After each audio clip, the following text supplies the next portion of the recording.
Sitting in an excavator, the main character goes to raze the house to smithereens. And all because the author killed her favorite character. This is a famous novel in which a paragraph consisted of one sentence. He eventually lost readers to harsh critics. The plot and characters were so realistic that they seemed to be truly alive. The main character is angry at the author because of Seon's death. She doesn't believe that the author killed Seon with some stupid disease. The creator even hinted at a separate chapter with her favorite character. Thus, the main character received the unexpected death of Seon, and now the main character is going to destroy this author's house. The radio is broadcasting news about a mysterious madwoman in the city center. The heroine almost broke it, and she borrowed this excavator. In fact, she stole it, promising that she would return it soon. In theory, she should feel guilty. The heroine felt like she was starting to hallucinate voices. She needs to pull herself together to stick to her plan. However, she shouldn't hit herself over the head so recklessly. Along with this thought, the steering wheel disappeared from my hands. The heroine thinks she's gone crazy, but the sensations are too real. She realized that she had turned into Michelle Nebethate. And besides this, she is locked up in a dungeon. Michelle is the daughter of the Duchess and heir to the duchy. In the novel, she is infamously known as the antagonist. She even forced Crown Prince Seon to marry her. The main character remembers it so clearly, as if it happened yesterday. Michelle lured the drunken Seon into her bedroom. Saying many warm words to him, she pulled him onto the bed. A cascade of his long hair flowed along his thin waist. Then Seon muttered that Michelle could do whatever he wanted. But suddenly, the main character realized that the memories were different. It seems that the author missed a very important detail. Michelle doesn't have a job, and she's an orphan, so nothing has changed. Perhaps the heroine found herself here thanks to a hallucination. Michelle is in captivity, which means she will die soon. She is sentenced to death for treason against the royal family. And since Michelle is alive now, it means that she will soon be executed. The heroine is a fan of this novel and managed to read it to the end. For someone like her, this level of difficulty is the easiest thing in the world. Michelle opened a window with her characteristics. She didn't like the fact that there was a time limit. She should have been given at least some kind of explanation. Michelle is already looking death in the face, her life hanging by a thread. The girl started screaming and asking to be let out. She wanted to ask politely, but it turned out completely wrong. She received a notice about politeness and elegance, but Michelle decided that from now on, she would do things her own way. The knights think she's gone mad. Michelle asks to let her out. Otherwise, he will do something that will be very painful for them. She was eventually released from prison after much publicity. They let her go after flogging her 5 times and shouting after her that it wasn't enough. The time limit was lifted, and Michelle survived. Unlike the real Michelle, who failed to escape execution, she is not like that now. The main character decided that she would live no matter what. Intending to destroy the author's house, the heroine became a webtoon character. Michelle is the next Duchess, the bright and courageous daughter of Nebethet. Now, while she's on the road, she needs to distribute experience points. The heroine already has ideas about which abilities to invest points in. Michelle already has the skill to simply freeze a cold mage. If everything goes according to plan, she will be able to make money hunting demons. Soon the carriage arrived at Nebethet's mansion. Michelle plans to pick up some of her jewelry before she gets kicked out. If she sells them, then at least she will have some money. She heard footsteps outside the door, thinking that the Duke and Duchess had already returned. But it turned out to be just her nanny, Elion Laef. Despite hearing the news, this woman was by Michelle's side. Elion raised Michelle as her own daughter. Elion asks in horror what the wounds on her back are. The heroine loved Elion when she read this work. And now, seeing her like this in real life seems sad. Elion heard that Michelle managed to get out of trouble. But Michelle isn't sure the nanny will support her in her plan. She admits that she was almost executed and now plans to live without citizenship. Michelle warned that she would definitely die if the nanny beat her. It is possible to live without citizenship and earn money. But Michelle finds it easy because she hasn't faced any real difficulties. As a child, the heroine was left with her aunt after her parents died. It was easier for her to train a lion than to wash dishes. Even when money was tight, she still survived. In 3 years, Michelle will become an adult. At this stage, Michelle gathers everything she can and leaves. The nanny asks her to wait a little before she brings something. She dragged a suitcase, saying that she would go with Michelle. Michelle thinks that Elion doesn't know life at all. If only she knew what kind of benefits she received for raising Michelle. Michelle tells the nanny that it is not necessary and that she can handle it alone. But Elion claims that she will die if she is not around. She doesn't care what Michelle says, because she will follow her anyway. Michelle asks her to go into the treasury. She has already taken care of the decorations. Michelle had even threatened the emperor before, but that was like stealing treasure. There is a key to the treasury that can be used by the official heirs. Elion asks Michelle to get ready faster. Now all she has to do is open the gate. The carriage shakes, making Michelle's back hurt even more. Elion gives Michelle her child's biochip. With him, Michelle will be able to become a full-fledged citizen of the empire. Even though her child couldn't use it, the nanny gives it to Michelle. If a person is registered as an individual in the empire, he can confirm his identity with a biochip.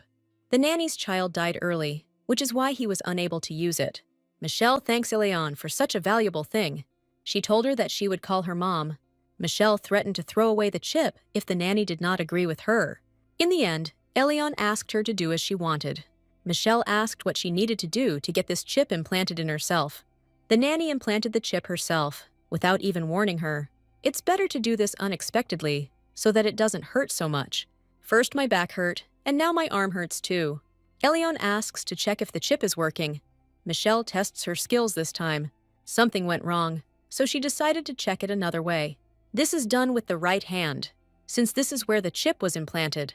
It seems like an unexpected turn of events, which is a bit disturbing. Skills have a double bonus to experience gained. There was also a high-level skill here, which surprised Michelle. But the status again shows that time is limited. Elion already thought that nothing had worked out, but Michelle said that everything was fine. Now that she is registered, Michelle can live a normal life. But Michelle knows she's still on the brink of death. At first, she thought it was an illness, but it turned out to be wrong. Elion warned her that she shouldn't make any sudden movements now. For now, Michelle has no reason to get worked up. She suddenly tells the nanny that she wants to enter the academy. Elion promises to prepare her everything necessary for admission. But Michelle doesn't know where the nanny is going to get such a huge sum. To do this is not an easy task in itself. At least for now, Michelle needs to find a way to make money. Of course, if a person is talented and smart, then it is easy to enter the academy. The main characters of the work enter the academy next year. At the beginning of the semester, they accidentally activated a magic circle. Moreover, only 12 graduates of that class survived. If Michelle doesn't do it, he'll die. But if he does, he might also die. Either way, she thinks it's definitely worth it. At first glance, Michelle looks like an ordinary commoner. She is sure that because of Michelle's beauty, everyone will look only at her. She needed to hide her sparkling hair and doll-like face. Thanks to the money, she was able to buy clothes and glasses. Michelle is sure that this beauty will fade over time. The nanny told her that she now looked like a real country bumpkin. Even those who know Michelle won't recognize her in this outfit. All preparations are complete, and now they can continue on their way. Michelle asks the nanny to tell her about her hometown. In fact, the heroine already knows about this because she read it. They say that this city has stopped developing. The demon habitat is more favorable for the growth of mana crystals. Michelle wondered what she could sell these valuable crystals for. They soon arrived at the port city of Elam. It turns out that the city has grown significantly from an ordinary village. Michelle imagined him much smaller. They came to the house that Michelle's mother's sister had left behind. The nanny can't believe Michelle will live there after the huge mansion. First, they want to unpack their things, and then say hello to their neighbors. A man appeared who seemed to recognize Elion. Elion asks Michelle to come inside quickly, convincing her that this man is hopeless. But the man said that this house is creepy without any security. Every decent citizen of the empire must have at least one pickaxe. Michelle decided to follow the man's advice and get rid of the threats. She can't leave the man who threatened them alone. When Michelle was little, she brought a dragon into her house as a pet. But a year later, due to Michelle's carelessness, the dragon crushed the cage and escaped. This story came to light because Michelle has a history of hurting people. Michelle is sure that that man, even if not dangerous, is capable of causing harm. The man suddenly asks why she decided to live here. In fact, he was just trying to help them. In the end, he just turned out to be a typical tsundere. The next day, he asked Elion how they were going to live in such a terrible house. As it turned out, this man was close to Elion. Michelle apologized to him, saying it was just like that, The nanny explained that now this man is just ordinary trash. But Michelle also considers herself trash, since she almost ruined someone else's life. If he has a boat, Michelle will be able to make a good living. So she invites him to take her fishing with him. But the nanny forbids her, because she doesn't know how dangerous the sea can be. After lunch, Michelle decides to go for a walk. Due to their versatility, mana crystals are in high demand. Titi, a member of the Sparrow clan, was trapped. A man from the Bear clan comes to the capital to find him. If Michelle is also caught and sold on the black market, it will cost her life. After entering this world, she can receive points for plot changes. So far, Michelle hasn't seen Titi anywhere. In this secluded corner, she will mine crystals. Michelle spent the whole day and night there, and then returned the next day. She had to look up when she heard someone's footsteps. The man she saw seemed strange to her. It seems he doesn't care about her at all. She noticed that he was feeding the wandering monsters. Michelle doesn't understand what he's doing, waving a piece of meat in the air. But then she saw a wandering albatross soaring in the sky. Michelle had seen a bird like this at the zoo before. This bird cannot take off and land properly. For some reason, this bird looks very stupid and pathetic. In any case, it was none of Michelle's business, so she continued mining the crystals. While she was mining crystals all these days, this man was feeding the monsters. Thus, meeting each other every day, they became almost like acquaintances. This time the man heads straight towards her. He asks Michelle if she is really a miner. The girl answered him that this was not so. Michelle ignored the strange question. Suddenly, she received a notification about an increase in her miner skill. She decides to test how this skill actually works. In the end, it turned out that this ability was very useful. Michelle stopped the man, saying that he could call her miner.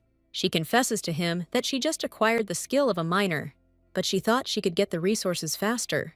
The man asked if she would really destroy all the rocks. Then he asked what she was going to do with them.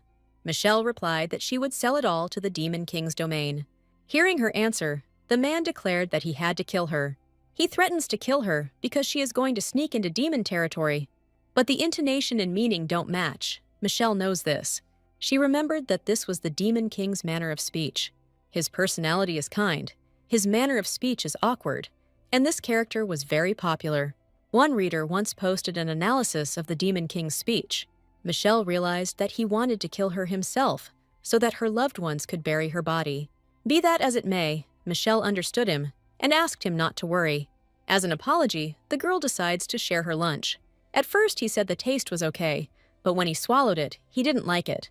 Michelle apologized, saying she couldn't cook. It turns out that this man knows how to be quite supportive.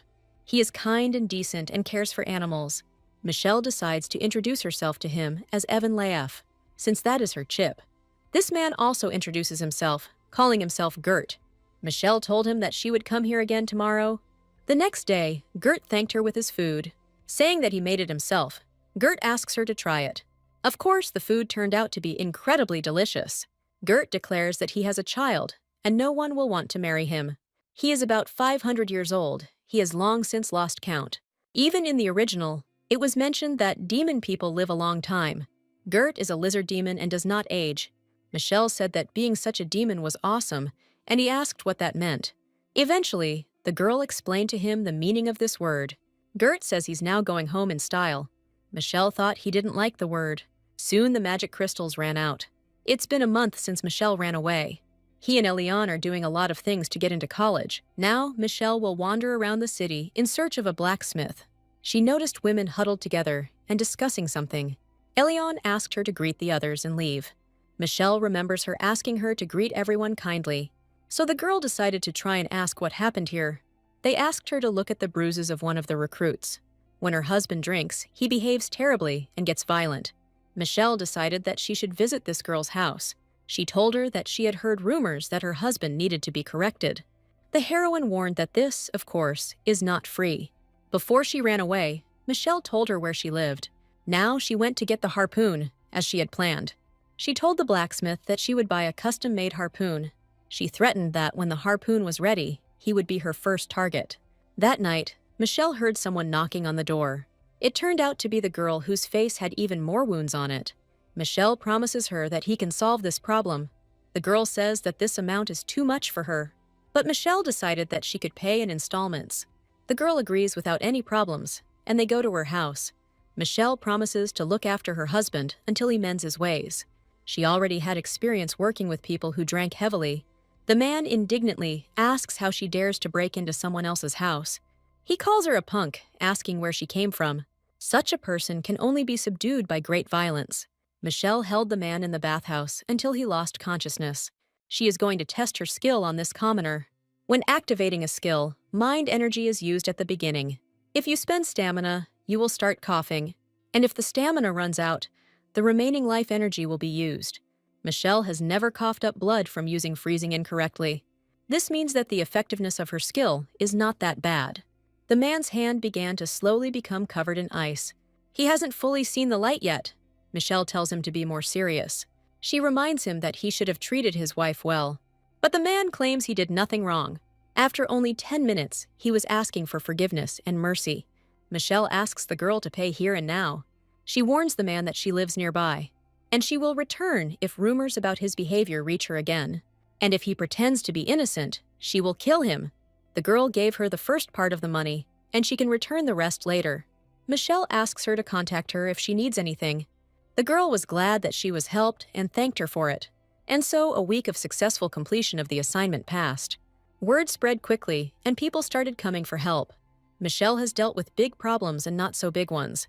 Thanks to the use of freezing, its level rose quickly. Now Michelle needs to focus on finding TT. She put her experience into health skill. Now she can run fast without getting out of breath. If things go on as planned, she might find TT within the day. The notification showed her that a new skill had been created. Michelle suddenly developed a searching skill. It seems that this happened thanks to an additional skill. But this, of course, could not help but please Michelle. Now she can see all the details of the area and hear quiet sounds. She didn't think she could find TT so quickly, but she was lucky. Unlike Gert, TT is one of the main characters. But Michelle didn't expect him to look like a bird. TT somehow got trapped and now can't get out. In the original, when he was caught, Michelle thought it was serious. If you set up a net where birds fly, they will definitely get entangled in it. The bird simply needs to be untied and allowed to fall to the ground. Michelle asks TT to sit still while she helps him. Thanks to her help, points are immediately credited to her balance.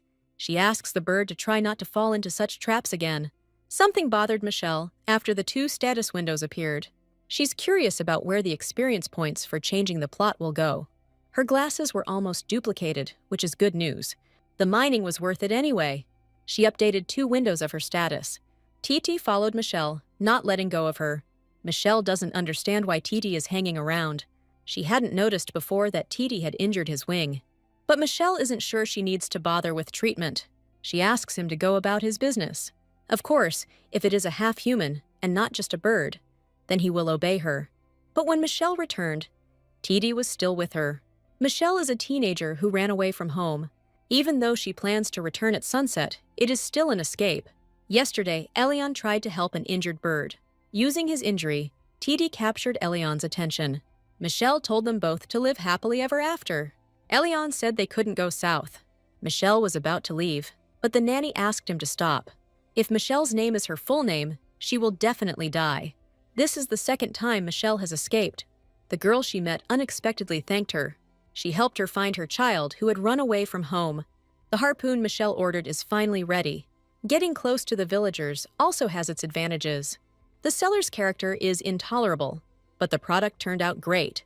Michelle asked the blacksmith to lower the price a little, but he throws her out and asks her not to come here anymore. Michelle doesn't understand why he's so hot-tempered. Now that she has the harpoon, she needs to find the boat. Now she needs to get a skills assessment certificate. Michelle said she couldn't be an adventurer. Still, if she's thirsty for adventure, there's nothing better than the sea. Thomas Elam is a fisherman, and today, Elion will kill him with his own hands. First, Michelle came with the words that she was her daughter, and then she snuck onto his boat. Michelle analyzes the sea and looks for big fish. She showed Thomas that she had a searching skill. The man was surprised when he saw that she was already at level 4. When they discovered a school of fish, they realized that Michelle had not deceived them. Thomas asks Michelle where they should turn next, but the girl suddenly asked how many marlin there were. She said she was going to catch a marlin. As a result, she became very tired from swallowing seawater. She managed to catch a marlin because 20,000 crowns cannot be missed. The man looks at the fish in shock, declaring that he will definitely die. But Michelle, smiling, replied that he would not die so easily. Next time she asks him to swim even longer. But Thomas would rather die than go anywhere with her again. They sold the mackerel, and Thomas asks Michelle to be together forever. Thomas tells Elian that it would be better if he took Michelle with him. He sees Elian's eyes light up with rage. Elian returns home after a scolding given by her ward. Michelle said she simply had to catch a tuna today. One day the guild leader came, begging her to join them. Since then, there has not been a day when people have not been looking for Elian. Sometimes they even come and bring money. It turns out that for parents, the mistress is something like a nanny. Elian noticed that Michelle had matured a lot since their first meeting. Elian is worried because Michelle has become so kind. She wonders who Michelle Nebethet really is. Elian considers only her parents, the Duke and Duchess, to be her equals. She must have been lucky to have raised Michelle all her life. It seems that Michelle's character has become more simple. Elian is even glad that she lived to see this moment. Since Michelle decided to start her life with a clean slate, there would be no more incidents. At the same time, in the vastness of the ocean, Michelle is fishing. Thomas asked her what she had thrown there, but Michelle replied that nothing. The man suddenly felt a bad premonition. The last thing Michelle took before leaving was a family heirloom. In times when water was a great value, members of the Nebethet clan were able to obtain it through magic. By selling water in large quantities, the family managed to make fabulous money. The Nebethet family was appointed by the emperor as the main source of water. One day, the founder of the family was digging in a well and found a pair of rings. The family actively used these rings to profitably extract water. The magician is not really a magician, because he achieved everything with the help of the relic. 30 years ago, a waterfall was built in the empire, making it pointless to sell water. The artifacts are currently carefully preserved as family heirlooms. All this is to say that Michelle stole one of these rings when she ran away from home. She threw the ring straight into the sea, which swallows everything. Now you need to put on the ring, and the process will begin on its own. With her freezing skill, water turns into icicles. If she aims well, it will turn into a real harpoon. When Thomas asked her why she was obsessed with tuna, she replied that it was expensive. She doesn't have the money for the down payment to enter the academy. Thomas even shed a tear, not knowing that she was so cool. He promises her that they will go to sea every day. The next day, they reported that there would be a typhoon. They were already prepared to go out to sea, and then there was such disappointment. Instead of tuna, Michelle will go digging for the first time in a long time. The safe zone is almost out of crystals. She thought she should go a little further. Unexpectedly, she met Gert, whom she had not seen for a long time. Gert said that people grow up so fast. Suddenly, someone barked behind him. It turned out to be a fox, and Gert said that he would not touch her. Michelle understands what the fox wants to tell her, since she has this skill. Michelle realized that Gert had noticed how much she had bulked up and wanted to touch her muscles. He wants to know if it was a result of physical training or something else. Since there is no increase in muscle, Gert thinks it is due to skill. Michelle tells him that she won't come here again anyway. This time, it was not difficult for her to understand the fox, who turned out to be talkative. But it seems that Gert still didn't understand anything. He asked Michelle how he could see her then. Michelle showed him the way to get to her house. His name is Hubert, and he is a fox demon. There are reasons why he came out today, with his father Gert looking like that. Earlier in the monster tower, Gert said that he would see Michelle again. Hubert's father has been dating a girl for several days in a row, so he decides to ask who this Michelle is. It's easy for this woman to get magic stones. He thinks his father misunderstood the trembling village girl's manners. But one day, Gert said that Michelle had not come for several days. And this is the reason why he refused to eat for several days. So Hubert got ready to go for a walk with his father to catch Michelle. But suddenly, when he saw her, he froze.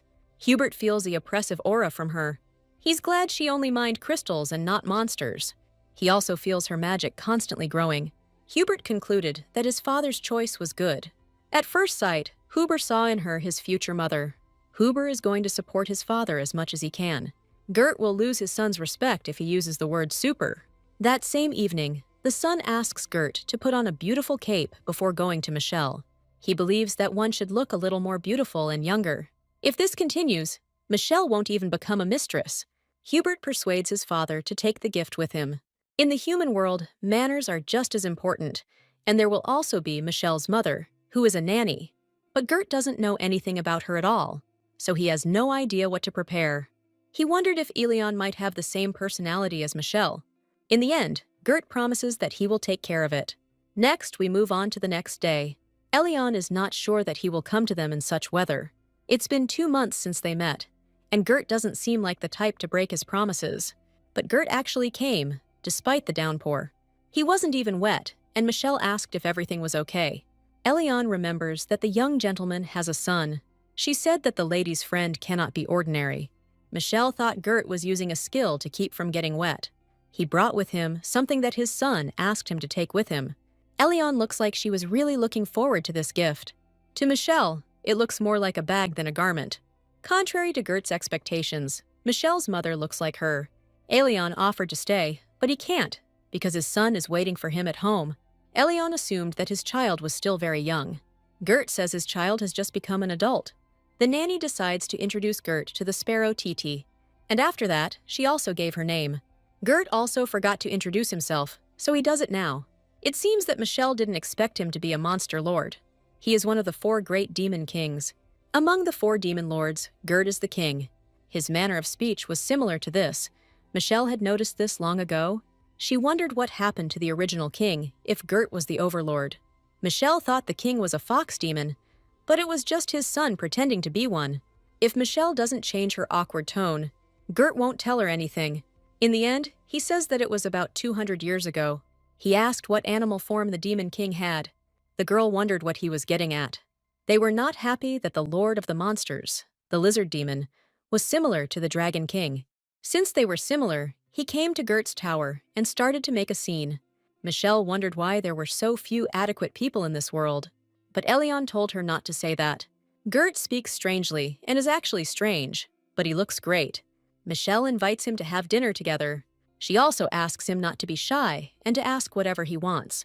But such food is poison for him. It is tasteless. There was something else his son advised him to say. Gert wants to formally ask permission to have a relationship with Michelle. Michelle is sure he means a friendly relationship. Elion realized that she shouldn't have listened to him at all. Michelle explained that she already considers him her friend, but Gert said he wanted her to be the mother of his children. Elion was visibly enraged by what he said. She started hitting him with a broom and asking him to get out of there. But Michelle thinks that anyone would go crazy in such a situation. But nevertheless, she is not angry at Gert's proposal. She stands up for Gert and asks Elion to stop. Michel promises to talk later, but now Gerda needs to go. Gerda promised her that he would come next time. But the nanny is not going to let her father in here alone anymore. Michelle thought that experience points could only be obtained by changing the original plot. But she only has ordinary skills in both statuses. But she has more than enough points. If she doesn't level up her skills, she'll lose everything. Suddenly, Michelle felt a sharp dizziness. Too many notifications popped up in front of my eyes at once. The girl feels that the nausea does not stop. She realized that she was about to pass out. In the Duchy of Nebethet, the bureau chief stated that they had managed to locate Michelle. Duke Pilot cannot believe his ears that his daughter has been found. Michelle is said to be hiding in the nanny's hometown. Pilot looks at the photos to make sure Michelle is okay. He looked closely, trying to figure out what his daughter was wearing. The manager asks to take a closer look to make sure it really is her. He suggests that Michelle disguised herself on purpose. Pilot concluded that his daughter was a genius of disguise. The lady is in Elam and is planning to enter the academy. Pila knows that graduating from the academy means regaining his noble title. Just being accepted there already has a huge status. There is a martial arts department there where warriors are trained. There is also a magic faculty that trains magicians. His unfortunate daughter Michelle is hoping to regain her title. Pilot says how smart, beautiful, and enterprising Michelle is. He thinks that it will be beneficial for the powerful prince to be with their intelligent daughter. But no matter how smart she is, Pilot will have a hard time making the down payment. He asks that everything possible be done to support Michelle. The manager reports that Michelle has already saved up the required amount. And if things continue like this, she will collect the second one. Pilot says that his daughter is truly a genius. Pilot decides that their family will provide support only in exceptional cases. For now, he offers to pack Prince Sayan with their Michelle. He rejected her, but Pilot said they would brainwash him. Michelle's younger brother Lael learns that his sister is entering the academy. He is delighted with such wonderful news. Lael gets a chance to see Michelle again. Michelle and Lael used to live in perfect harmony. He doesn't care that Michelle couldn't remember his name until she was 15. Lael will also be applying and asks to hire tutors. Pilot is surprised that Lael still considers his sister a role model. Even though her father is not around, he will always support Michelle. When Michelle woke up, she thought she was about to die. Elion and Thomas ran towards her in panic. Thomas said she suddenly started vomiting blood. Elion is sure that it is all because of Gert, who shocked her. Next time, Michelle won't level up her skills so thoughtlessly. She has an improved version of Grace. Thanks to this skill, in this state, her academic life will go down the drain. The beast's aura remains. The name of this skill is terrifying. It's better than treating someone with royal blood with respect. Now Michelle wondered where she could test it. She asked Elion and Thomas to close their mouths because they were too noisy. Thomas was horrified by this behavior.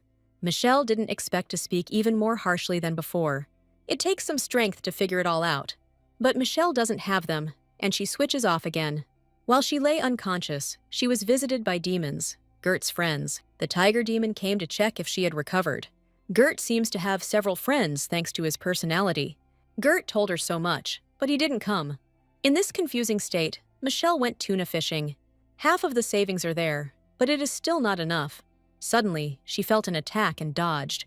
The tiger demon didn't expect her to notice him. Michelle herself did not expect such a reaction from herself. The demon admits that she really isn't bad.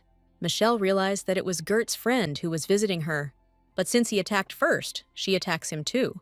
Heirloom water is used, which absorbs less energy. It is impossible to strain an organism that is not fully recovered for long. That's why Michelle hopes to finish with him as soon as possible. The demon asks not to look down on him. He didn't notice how she crept up on him unnoticed. In the end, he admits that she exceeded all his expectations. The demon admits that he is lost and has no other choice. Gert's son made such a noise that he couldn't help but come here. Michelle told him that she was not the queen of the monsters. But the demon says that there is no one better than the king of the monsters. He gives her a modest gift and leaves. Michelle doesn't understand what this idiot is doing. It turned out to be the core of a demon beast, for which they were willing to pay 10 million crowns. It turns out that the tiger demon is very generous. Michelle still continues to work part-time at the request of residents. And at sea, she finally managed to catch a tuna. Thomas noticed her expression and asked why she was crying. He was horrified to see Michelle coughing up blood. Waking up, Michelle sees a familiar ceiling. She thinks she passed out due to overexertion. The inhabitants of this village are overly talkative and unfriendly.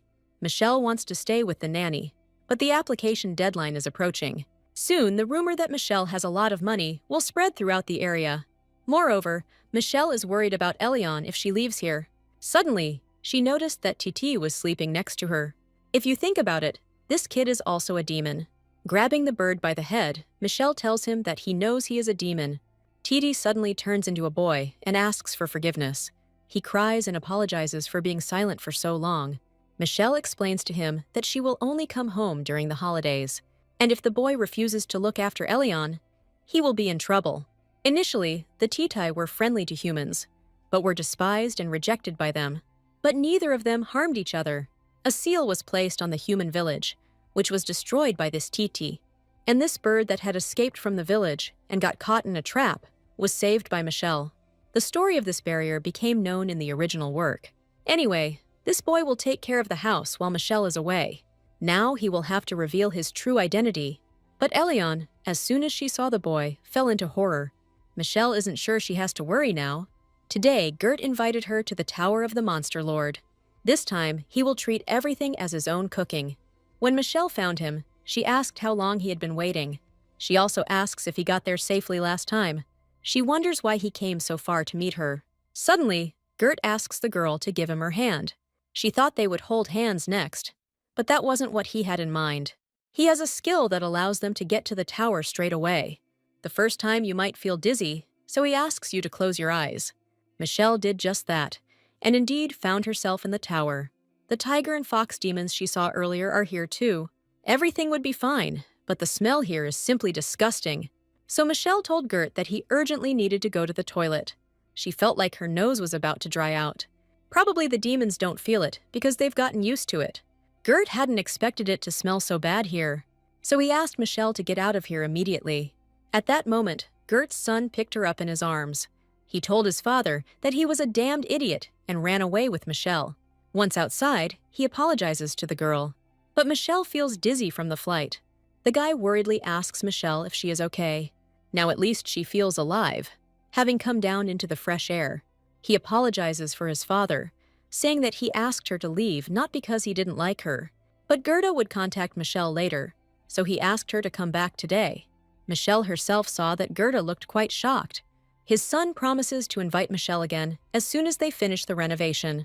Michelle didn't even notice how she bowed back. This means that this kid is stronger than her. It's not for nothing that he's the deputy king of the monsters.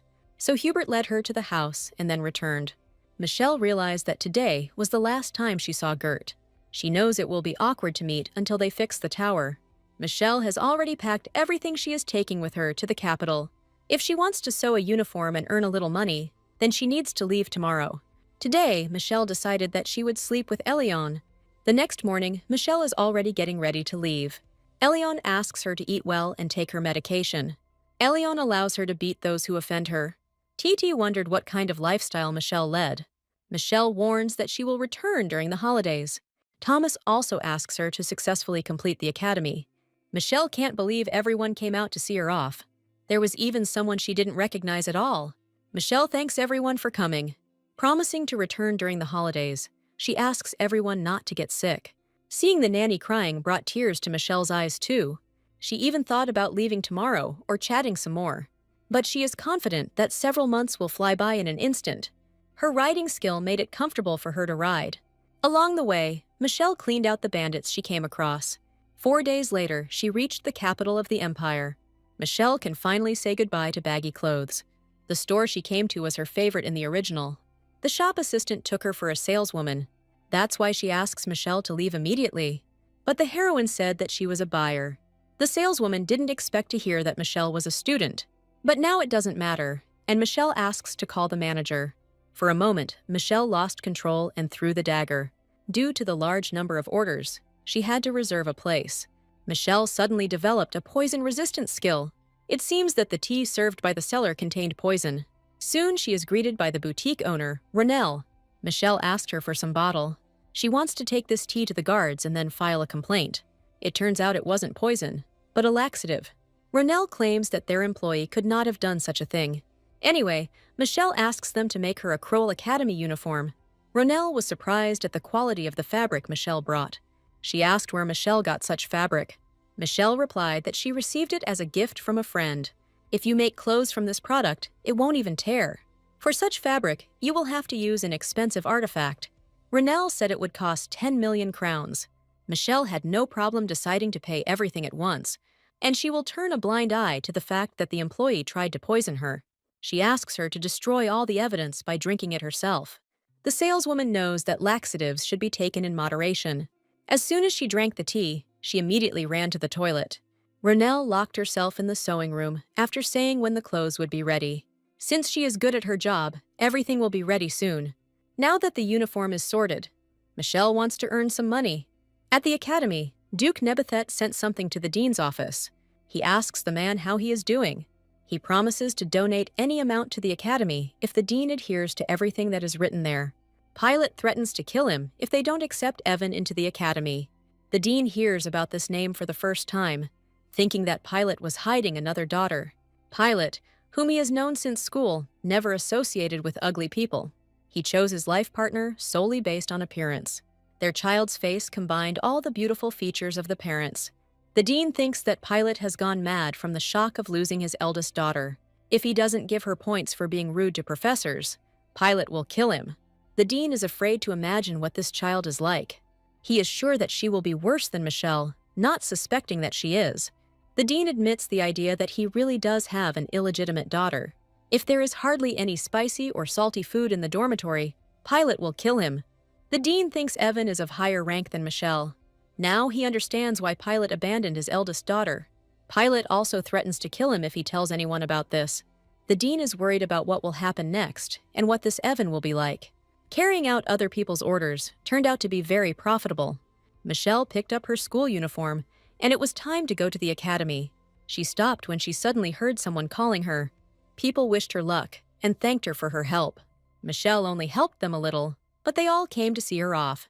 They promised to deal with the aristocrats who will offend her. Only now did Michelle realize that she would actually go to the academy. Now she needs to hurry so as not to be late.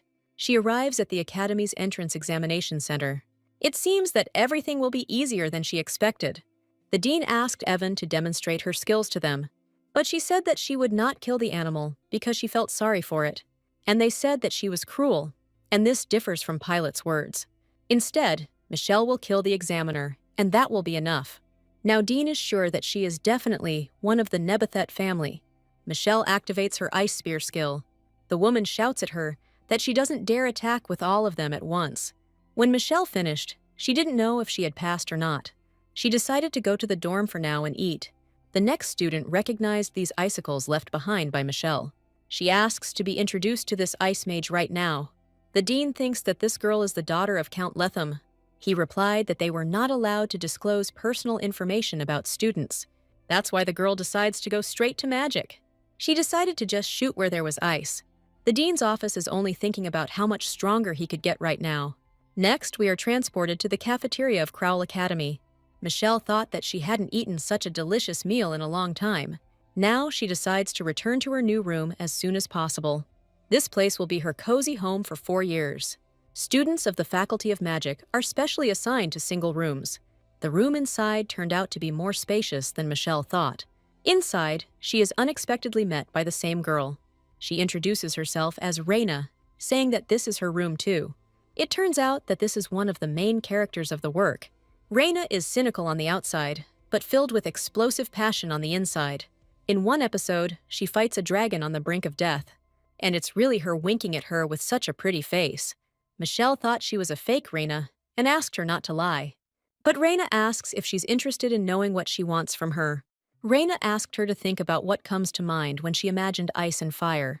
Michelle replied that it was a bad compatibility. Raina thinks they could be good enemies. Michelle agrees to fight with her. But that's not what Raina wants.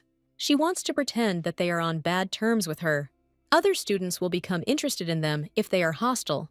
If Michelle tells Raina she can trust her, everything is broken. It's this kind of reaction that makes Raina feel better. But Michelle just thinks she's crazy. She decides to simply ask for another room. But Raina said there were no more vacancies left. Michelle can't let her miss out on the chance to have her own room. She hopes that Raina will go away if she gets rid of her. This is exactly what Raina needs, more disgust. As Michelle's ice melts, she realizes they are on the same level. Michelle gets furious and asks her to bring back the real Raina. She sincerely doesn't understand where Raina gets such strength from. An academy employee runs into the room and asks what is going on. Michelle used to call him, and he didn't come, but now he showed up. Raina asks not to interfere, because now they are deciding who will get the room. Michelle really doesn't see the real Raina in her. She's sure the real Raina wasn't bad either. As with Gert, there's a chance this is a concept. But now it doesn't matter at all. Michelle needs to kill her so that she doesn't bother her. The manager stated that fighting is prohibited in the dormitory. If 5 points are deducted, the student is expelled from the dormitory. Michelle has to pretend they just had a little argument. The manager mentions that the points do not belong to the restoration. He says that there are shops in the hostel and leaves. Michelle is angry because this all happened because of Raina. She has no choice but to live with her. Michelle asks Raina not to follow her and to just disappear. But Raina followed her everywhere, not lagging behind even a step. It was Raina's first night walk with a friend. Michelle wondered how someone who was a magician could have a superhuman body. It's annoying, and Michelle thinks she's been caught by the wrong person. Ever since Michelle and Raina moved in together, they have been arguing a lot. Michelle didn't fight of her own free will. The day of the entrance ceremony has arrived, and the heroine hopes that everything will go well. It is announced that the opening ceremony is now open. Michelle spotted Otten Pollitt, a character from the original. He is a genius with excellent magical skills. He was given the nickname Bird of Prey because of the combination of his hair and eyes. During the ceremony, the princess laid eyes on Athena. Raina had distracted Michelle so much that she was already confused. She decided to check what was going on with that strange time limit. She keeps getting these useless deadlines. She had just gotten rid of the deadline, but some notification popped up again. She needs to take first place in the midterm exams. It turns out she will have to get rid of Aiton Pollitt. All this really irritates the main character. Even though the deadline puts her life on the line, she will cope. Michelle is very bad at her studies, so this mission is impossible for her. The opening ceremony was soon declared closed. Reina catches up with Michelle and trips her. Michelle falls down and Reina calls her a dumbass. But even after Reina moved away, Michelle was still lying on the floor. So she became worried and asked if she needed to go to the medical center. If Reina was really worried, she shouldn't have even started. Later, Reina brought Michelle the schedule as she requested. She decided to ask why she suddenly needed it. This is so that Michelle can understand whether she can take first place. She will have at least some chance if there are subjects with a focus on practical skills. The list included combat practice, moral code, and criminal law. Michelle understands that force alone won't do the trick. She decided to ask Reina if they used integrals when calculating the volume of a cylinder. For Reina, this is a foundation she learned as a child.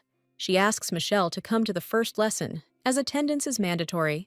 Reina noticed that Michelle had arrived early to avoid crossing paths with her. If it weren't for her quirks, she would be a good person. Compared to the original, there are differences. Michelle thought that from now on she would study hard. The teacher suggests starting today's lesson. All Michelle needs to do is just get involved. It would be better if everyone except her couldn't pass the test. She decides that she will drug everyone and take first place. If you assess the situation calmly, a solution will always be found. The next lesson is more beneficial to Michelle than any other. This is Professor Henrik's lesson on the model code. To get a promotion, he had no choice but to sell in the chemistry department. One day he had a fit because of another commoner. Some magicians began to betray the professor in a mean way. As a result, the professor lost his mind and committed suicide. The more experience, the better to take first place. To do this, Michelle decides to start by studying the object. There are so many crazy magicians that there is even a saying about it. The academy trains not just capable people, it trains the best. The exchange system considers only students with the highest grades to be capable.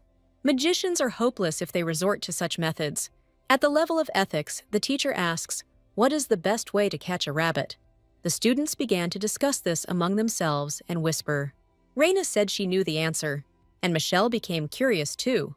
She replied that rabbits would not move if they were caught by the ears. Some students admire her, which Michelle doesn't understand. The professor sighed and asked someone else to answer.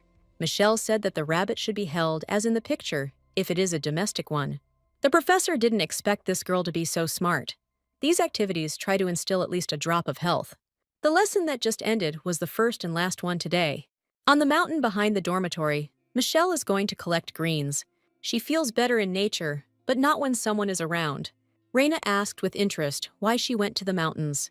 Michelle was just about to go crazy when she saw the fern. It's hard to find, but luck is on her side today. The fern is edible, especially if seasoned.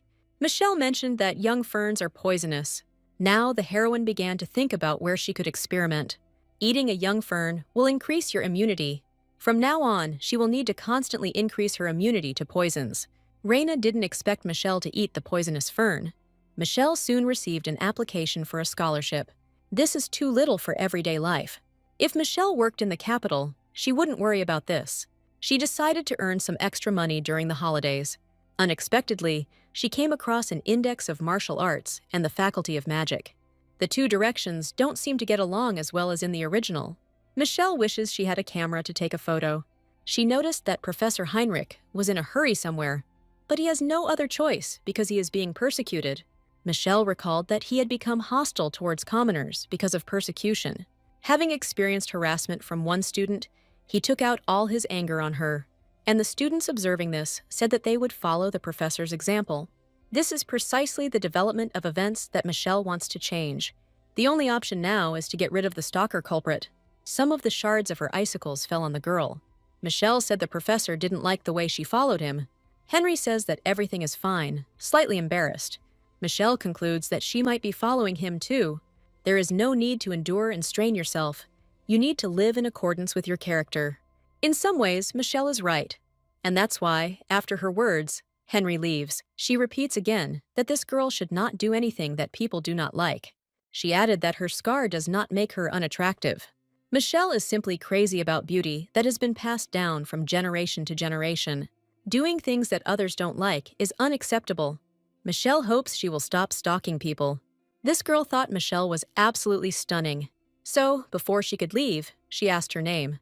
Michelle sweeps, not even sure if she should. The weather is magical, and it couldn't be better without Reina nearby. During the exercises, the power of abilities is tested in order to prepare for real battles. The mages with offensive abilities went wild. Ultimately, the first lesson was disrupted. Michelle doesn't think the teacher noticed her while she was standing to the side. But despite this, she was offered the position of class representative. But Michelle still tried to refuse politely. She also applied for a work scholarship to earn extra money. Michelle promised that she would do everything in her power, but they thought the task was too difficult for her, and Reina was still forbidden to leave the room. This means that no one will disturb Michelle while she works. If Michelle continues to sweep in that direction, she will end up at the Faculty of Knowledge. By the will of fate, she may meet Prince Seon. Michelle actually saw him, the real him. He suddenly felt goosebumps run through his body.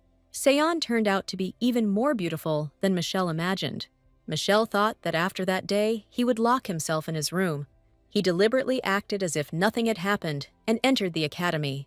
Seon can tell that she is Michelle, so she has to watch from afar.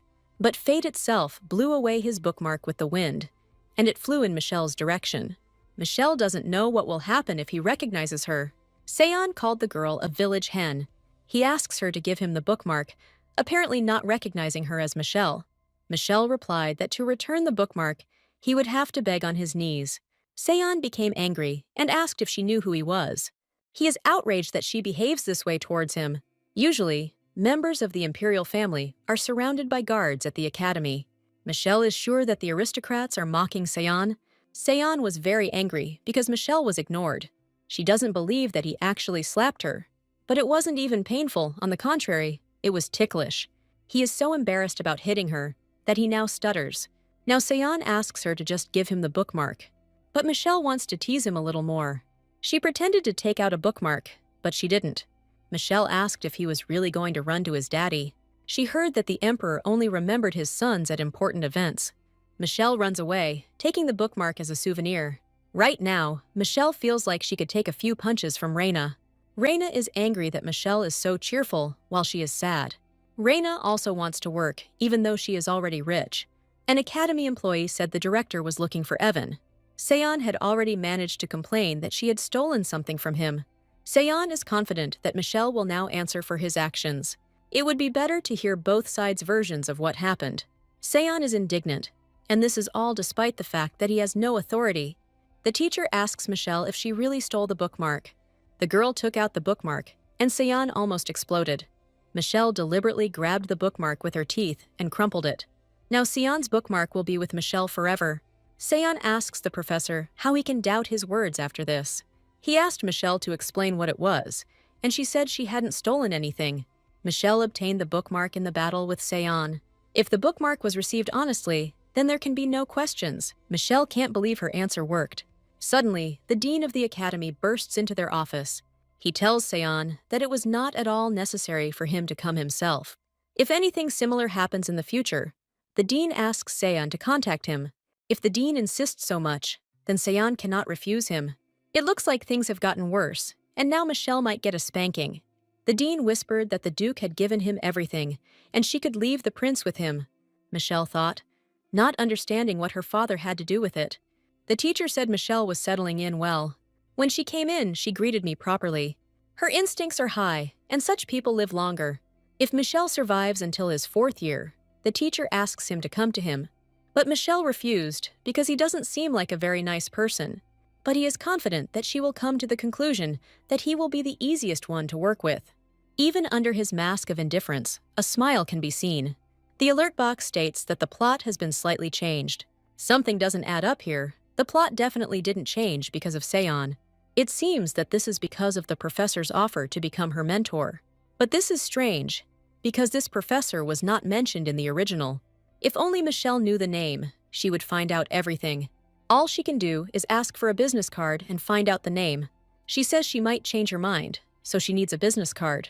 For some reason, At this moment, she can't stop feeling nervous. A monster's aura can change the opponent's strength. For example, she can barely even say hello to Reina, but she bowed even more to the teacher than to Hubert. This means that this person is even worse than the monsters. Michelle needs to get a better idea of how strong he is. She decided to get down on her knees and even on her head. But the teacher said that it was not necessary to do this in order to get a business card. When Michelle received the business card, she thanked the professor, and all he can think about is how strange she is. In fact, it was quite dangerous for Michelle. But it turned out that his business card didn't even have his name written on it, just his position. Michelle hopes he didn't jump to the wrong conclusion that she agreed. But since Michelle lives with 2 chips, it's not a big deal. She reminds herself that she needs to get the highest score on the exam. To do this, she tries to boost her immunity to the poison. She wonders if there is a poison stronger than the fern. While walking down the street, Michelle bumped into that very same stalker. Michelle noted that she had given up her long bangs. The girl also recognized her and called her by name. But Michelle doesn't remember calling him by name. She shows her her bangs and asks if they suit her. Michelle answered honestly that she didn't look very good, and she showed what she used to cut her hair. These scissors turned out to be too sharp. Michelle takes them and asks her to close her eyes to straighten everything out. Luckily, she didn't forget her skills while working in the salon. With a good model, the haircut goes quickly. While they were talking, Reina activated the flame skill. Michelle was angry that she almost burned the girl's bangs. While they were arguing, someone came and asked them not to move. It turned out to be the professor, who said that the lesson had begun. Before they begin, she wants to introduce the guest. It turned out to be the dean of the academy, who came because he was bored. The man is glad to meet and asks to be addressed as professor. Michelle never thought she would meet him here. Apparently, many here have already received advice and want to show off. The world of the dawn of repentance is a world in which everyone worships one God. They say that such people are able to predict a person's fate. However, this does not mean that they can see the future. At the end of the academic year, the Academy invites a dignitary to conduct testing. The accuracy of the assessment depends on the rank of the priest. Michelle already knows that overusing her powers will cause bleeding. The professor says that each of them will be given a counter. From now on, they will check it after every spell. It is not surprising that the ground underfoot is red. The purpose of this exercise is to identify limitations. It seems that the stalker wanted to ask about people with 2 magical skills, but according to the records, only 1 sharpening is indicated. Michelle thinks it means magic for imprisoning objects. This girl talked about sharpening and combining poisons. Michelle even thought that she came from a family of murderers. But Michelle realized that she could level up her poison immunity skill. So she asked her name, and the girl said Kana. Reina decides to intervene at this crucial moment. She didn't like that Michelle didn't listen to the teacher. Michelle eventually managed to defeat Reina. Therefore, you should not turn your nose up at your opponent just by looking at him. Michelle still draws water from the family heirloom. But if she doesn't tell about the ring, then no one will know. Suddenly, this same professor asks her to take off the ring. Michelle doesn't understand how he knew she was using a family heirloom. It seems that the professor is so powerful that he was able to discover the relic. Michelle decides to ask how he found out about this. It turns out that the skill of reading emotions helped with this. This exercise is necessary to reveal the student's limits, and no one guarantees that the relic will last forever. Michelle isn't sure everything will be okay. As soon as she took off the ring, she immediately started coughing up blood. It looks like it will have to be tested separately later. Kana runs as fast as she can to Michelle, who called her her friend. She originally planned to buy her favorite fruits, but Reina, who had caught up with her, said that Michelle wouldn't like it if Kana came. Michelle is dying in pain right now, and she doesn't want to see her face. Kana suddenly stated that Michelle didn't like the noise. She began to tell everything she knew about Evan, who is actually Michelle. Kana talked about this quite calmly, as this is her habit. She can't tell that she's in the League of Assassins. But Evan probably isn't the type to be prejudiced against her because of her work. One day, Kana's father told her that there was someone in the world who would like her. That's why she pursued Professor Heinrich, to make him fall in love with her. Even though she was considered a disgrace at home, Evan called her beautiful.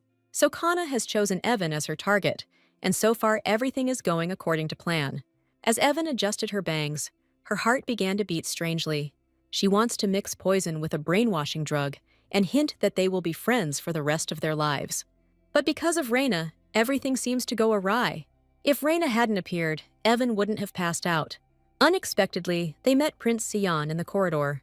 They ask in surprise what brought him here. Sion stated that Evan was assigned 30 hours of volunteer work. From now on, he will go to the library and Evan will serve him. The girls told him that Evan was not feeling well at the moment. Since she is in the infirmary, Sion asks to be taken there. They both thought they should kill him. He may be a member of the royal family, but he has no power. In generations, high-level skills are passed down through the female line. The same applies to the imperial family. The eldest daughter, the heiress, has the skill of charisma. No one is going to listen to a prince who has no talent. Reina hopes no one will mind if now takes a look at the infirmary. The three of them came to Evan, telling her why they were there. Evan was surprised that they came here in a crowd. She stated that she would prefer Prince Sion. While on pills, Evan acts too energetically. Reina doesn't believe that Evan chose the prince over her. Sion asked them to take a bite, and after that they left. Reina suggested killing him, and Kana said the royal family would be upset. Reina thought that Kana was capable of killing a nobleman without hesitation. Michelle thinks she has a date with Sion at the library. Besides this, the dean gave her useful advice in the infirmary. Michelle smelled a familiar scent coming from Sion. He smells like the medicine she used to treat her back. When she told Sion about this, he asked her not to talk nonsense. Michelle doesn't understand how such a gloomy face can be so beautiful. She tells him that he smells like medicine she once used. This means that Sion was so injured that the ointment had to be used. He asks her to stop chatting and get the books from the list. Michelle didn't think she'd be a porter. She realized that the books he needed dealt with criminal law and political science. If they find out that he takes on such tasks, they will think that he cannot get a proper education. It seems that in the palace, they don't teach him how to govern the country. A new assignment came out in criminal law theory. Michelle learned about it from the professor, and other books may also be reprinted. Michelle asks Sion to wait while he asks the librarian. She also took him another book that might be useful in the future. Michelle thinks he's a weakling with an inflated ego. Sion doesn't like that she insults a member of the royal family. Michelle recommends that he take up running to increase his lung capacity. She even allows him to come to their faculty's playground. The professor said Michelle blacked out due to the use of psychological skills. Michelle thinks Sion's route has changed. There's not much time left. We need to focus on poison immunity. Michelle starts to feel sick when she tries to force down a lot of food, but she needs to gain weight for endurance. Kana told her that her room was empty today and she could help her. Since Michelle is collecting plants for immunity, Kana can help. And when Michelle asked why she was doing this, Kana said that they were friends. Michelle was going to contact her anyway. Kana gets everything ready and asks Michelle to come over when she's finished eating. She tried to bow her head, but it seemed she would not be able to do so even after death. Michelle is uneasy that Kana's skills are similar to those of a famous assassin. When Michelle came to her, Kana asks her to drink a drink. It looks suspicious that Kana is trying to get her to drink something, so Michelle is going to drink it while looking at the status table. Kana laughs in a strange way, and Michelle asks what she added there. Michelle didn't object because she was fine. She decided to ask if Kana was also resistant to poisons. But if she doesn't want to talk, Michelle will understand. Kana realized that this was their first joint project. She has no resistance to poisons, but this skill develops over the years. And now all of Michelle's guesses have been confirmed. She asked if Kana was a member of the Assassin's Guild. Kana nervously replied that she had nothing to do with them. Based on her skills, Michelle thought so. If Kana were an assassin, she would have a bright future ahead of her.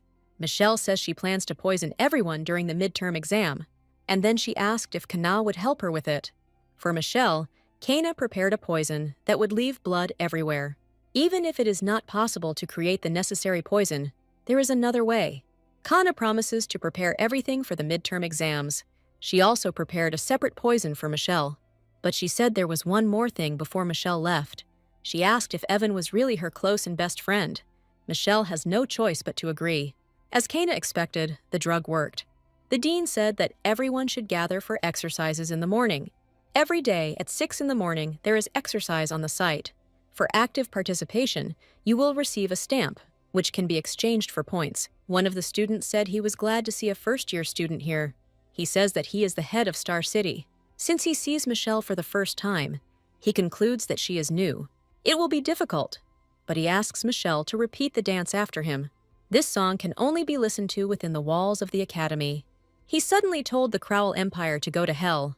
All the students started singing it, and he asks Michelle to repeat after them. Michelle isn't sure if this is okay, but she has no choice. She also felt that her heart was beating strangely. The coach says that now they will be pointing their fingers at the sky. The morning exercises turned out to be simply amazing. After this, Michelle actually received a stamp. To get 1 point, you need to collect 100 stamps. Michelle will be able to score more points than Reina and stay in the dorm. She also needs to eat well today. Michelle has been so busy that midterms are just around the corner. Rumor has it that a lot of things happened in other faculties. There was nothing like this at the Faculty of Magic. Having received permission for time off, you can visit other faculties. Michelle suddenly noticed Professor Heinrich. He looks pathetic even without the stalker. It will be very difficult for him because he will not be able to accept help. If Michelle does a good job, she will be paid well. If his illness is skill-related, then Michelle can handle it. Michelle burst into his office when he didn't open the door. She guesses that Heinrich won't be able to cope with the job without an assistant. So Michelle rushed to help the professor.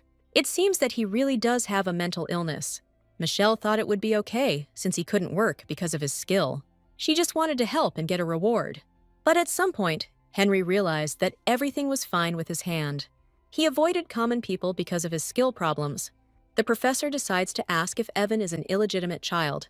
He promises to reveal himself to her too if she tells him her identity. But instead, Michelle says she wants to become his assistant. This will also be beneficial for Henry. If she tries, she might even be able to see test assignments out of the corner of her eye. Having taken a part-time job with the professor, Michelle became even busier. Exercises, cleaning the campus, library with Seon. Michelle doesn't even remember the last time she took a vacation. Reina asks why she hasn't been paying any attention to her lately. Reina doesn't like that Michelle is busy lately.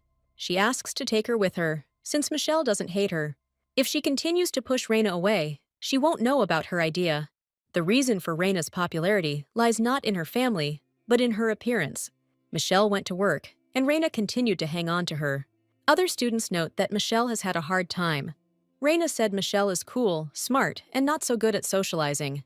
When Michelle replied that this was not the case, Reina asked not to be persuaded. When Michelle came to Henry, she asked what she should do. He didn't expect Reina to come with it. Michelle took it because the professor asked her not to wander alone. Henry asks her to make 7 copies of one material and take them to class. There were supposed to be 8, but yesterday one died during training. Suddenly, Reina said she had an objection, because Evan helps him, which may affect the fairness of the assessment. He has lecture notes on his desk, and Evan can memorize the material. He said she wouldn't think of it, but Reina thinks otherwise. Michelle asked her if she also calculated the volume of a cylinder using integrals. Michelle feels like she did something bad. At first, she carried out the professor's orders. Then Michelle took the books for Seon. There she found a note about how Seon dreams. But in reality, he might cover himself with a blanket and burst into tears. Michelle promises him to keep these recordings a secret. The last thing to do is prepare for the mission with Kana. Tomorrow morning, Kana will inject poison into the tomatoes. Michelle doesn't think anyone will care whether the tomato is poisoned or not. So far, everything is fine. There are no problems with the plan. Finally, all preparations were completed. Even if Michelle only wrote her name, it would be just her and Kana left on the exam. She needs to quickly brush her teeth and go to bed.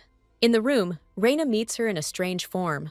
She said that she would not go to bed until Michelle had completed all the tasks. Reina said that she would definitely make Evan smarter before the exam. But that's not what Michelle needs. She doesn't want to do that. As she was about to leave, she suddenly discovered that there was no handle on the door. Of course, Reina was the one who took it off. Michelle had no choice but to break down the door. But if she does this, they will be fined. But if Michelle behaves quietly, then only Reina will receive a fine.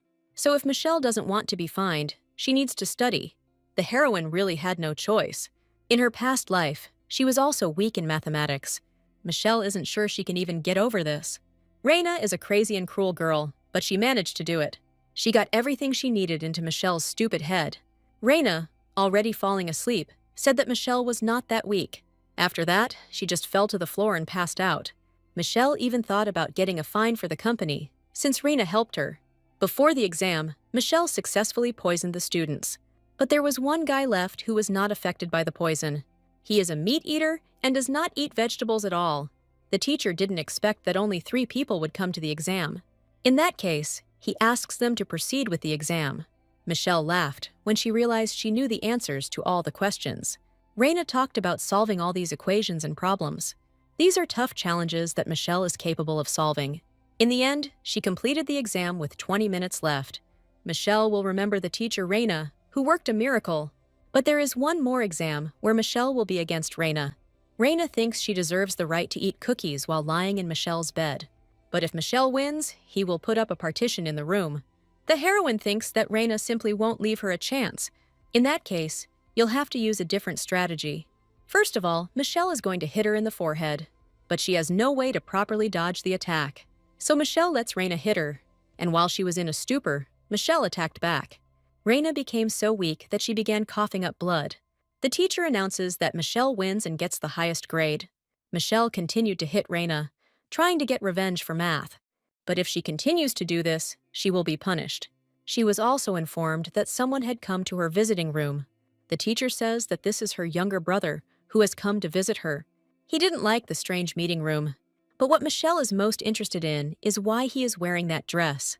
TD tells her that she lied to them because she went to study at a prestigious academy. In fact, it was the delivery of magical pets that brought him here. It turned out to be a lizard, which, judging by its appearance, is poisonous.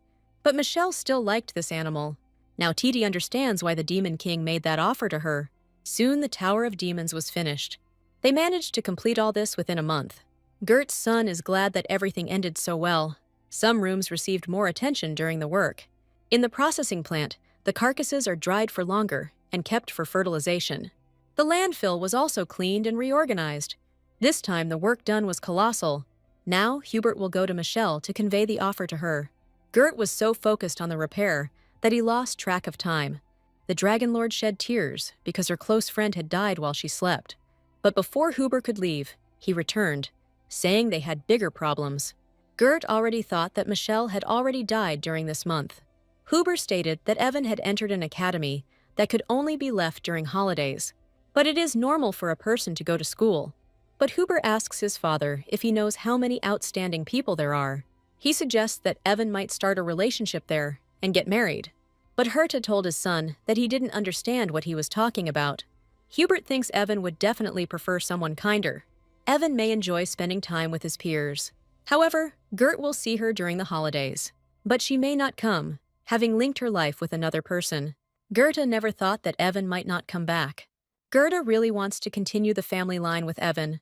TT, who ended up in their tower, considers Gert a pervert. He tells him that he is too stupid. But Gerta doesn't even really understand what responsibility means. Huber asks to first find out more about Evan. First, Gerta cuts off her own hand for some reason. But Hubert thinks one tail is enough to keep an eye on Evan.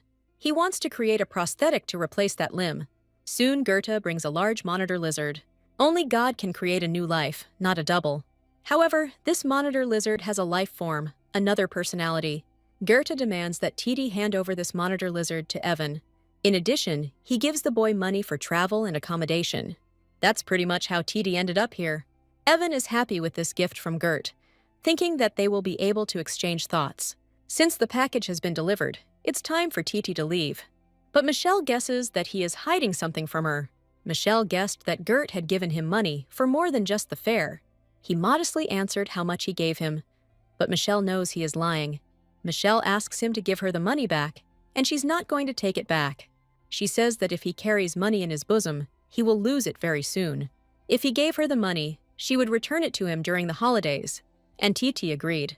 On the street, Michelle is met by an angry Seon, to whom she must return the books. He is sure that Evan did it on purpose to embarrass him. The lizard didn't like the way he was being bullying at her, so he attacked her. Michelle asks the lizard to stop because Seon is very sensitive. She asked the lizard who taught him this. Michelle noticed that Seon was definitely not okay. It seems that this time she will really be executed. In the infirmary, Michelle decides that Seon will have to be put to sleep. She pours it into herself and then unexpectedly kisses Seon. Seon, horrified, asks what she gave him to drink, and that it doesn't count as a kiss. Michelle said he was thinking as if it was his first kiss. but she told him that it was a first for her too. Michelle just needed to shut Seon up because he was too noisy. She also hit him to make him fall asleep faster. Now he will sleep like a log, and Michelle will examine his wounds. The lizard may be poisonous, and Michelle should talk to Kana. Michelle noticed strange wounds on Seon's legs. He also has burn marks and healed wounds from cauterization. It seemed that when Michelle smelled the ointment, Seon was treating these very wounds.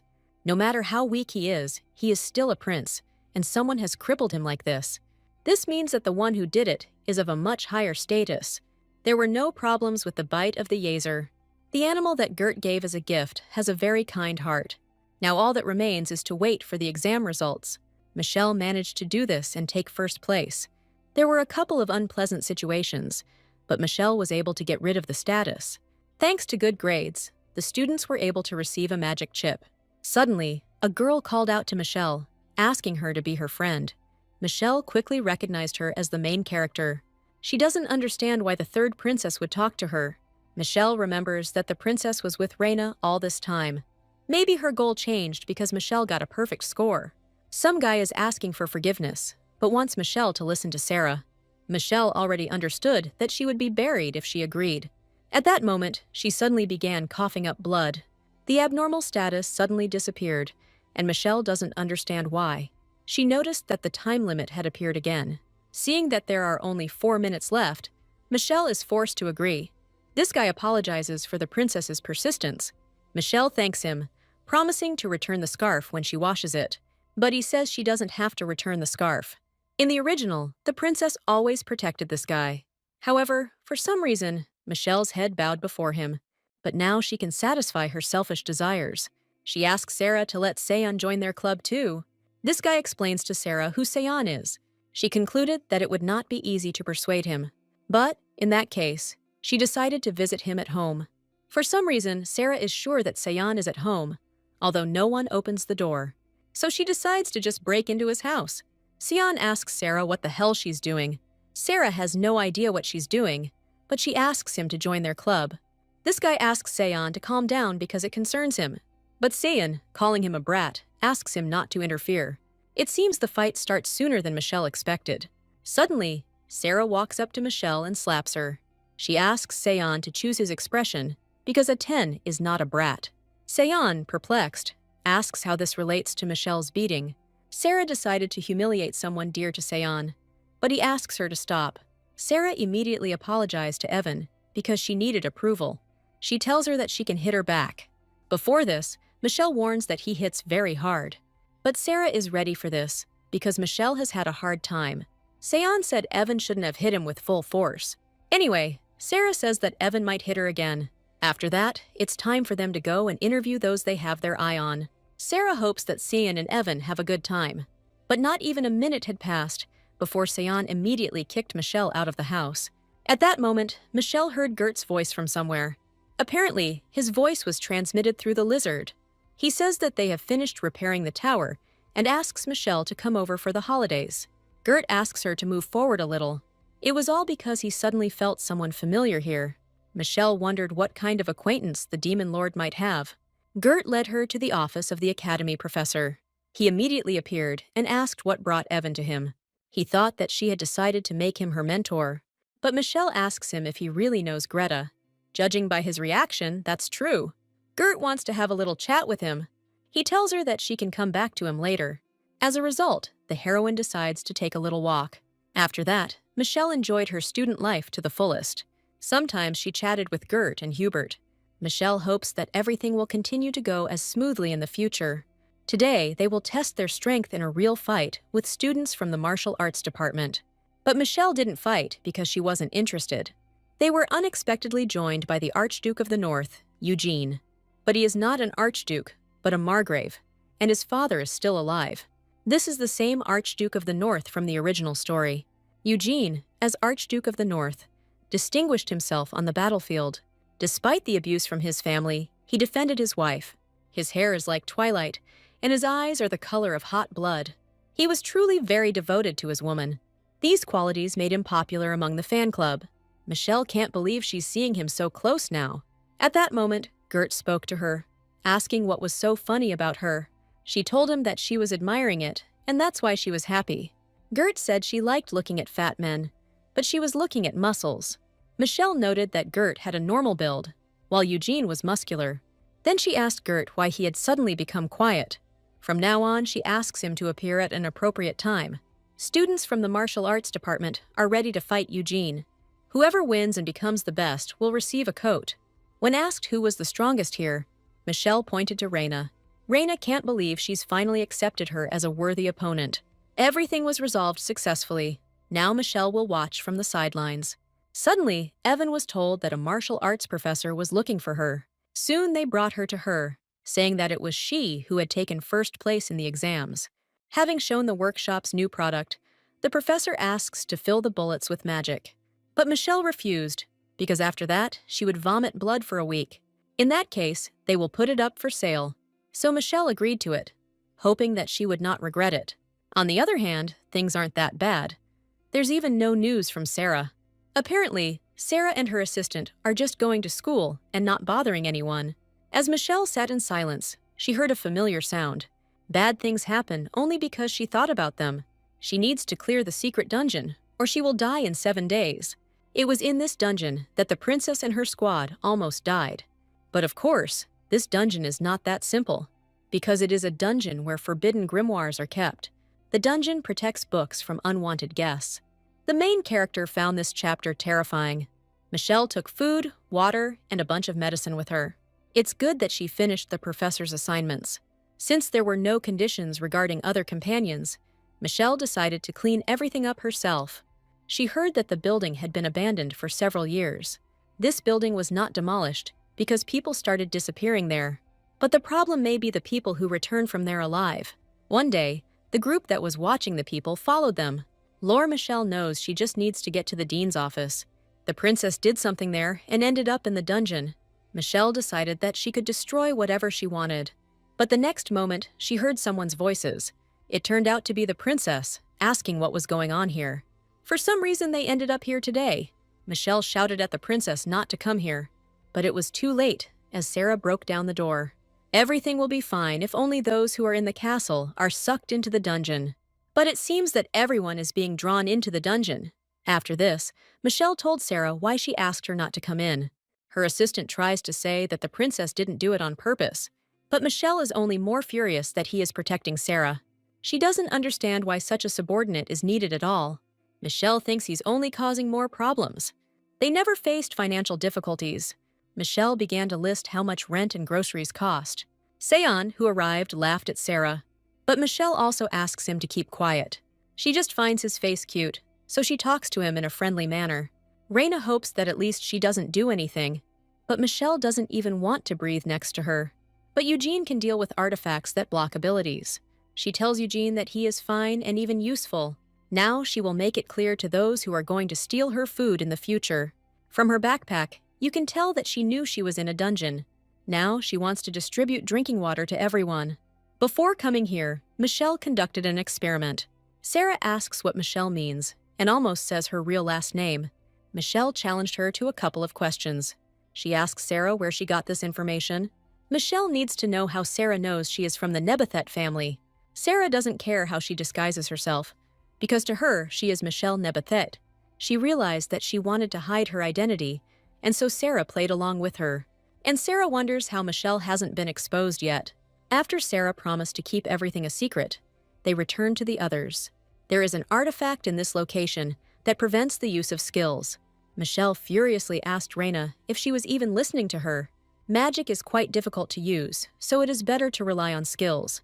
Reina and Eugene will get a bottle of water. The princess, her assistant, Seon, and Michelle herself will get bottles for 2. Eugene and Reina will rely on physical abilities. Eugene asked what that meant, as he thought they wouldn't be carrying any luggage. To begin, Michelle will draw a map of their route. Reina and Eugene need to be on the front lines and protect everyone. As they walked, they unexpectedly came across traps.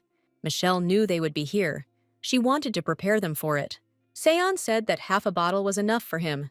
If you go to the end of the corridor and close the valve, the trap will be deactivated. Further along their route, a fork appeared. Reina decides to go first, taking the initiative. At first, she decided to turn right. But there was a strong acid there, so they went in the wrong direction. Michelle realized that they were speaking the same way as in the original. This corridor detects movements and sprays sulfuric acid.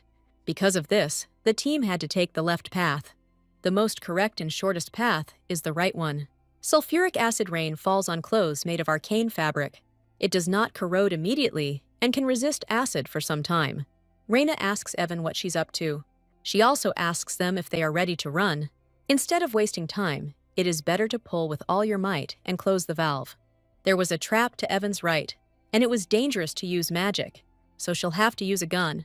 She loads the gun and takes aim, hitting the target. Soon she finally reached the end. By closing the valve, all the traps were deactivated. Everyone is perplexed and asks why she took such a risk.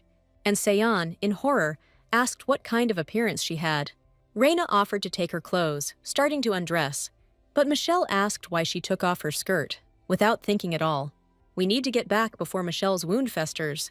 But she said there was no need to worry, even if it happened. She took one remedy with her, as if she knew it would come in handy. Despite magic, inflammations are still treated with medicines and potions.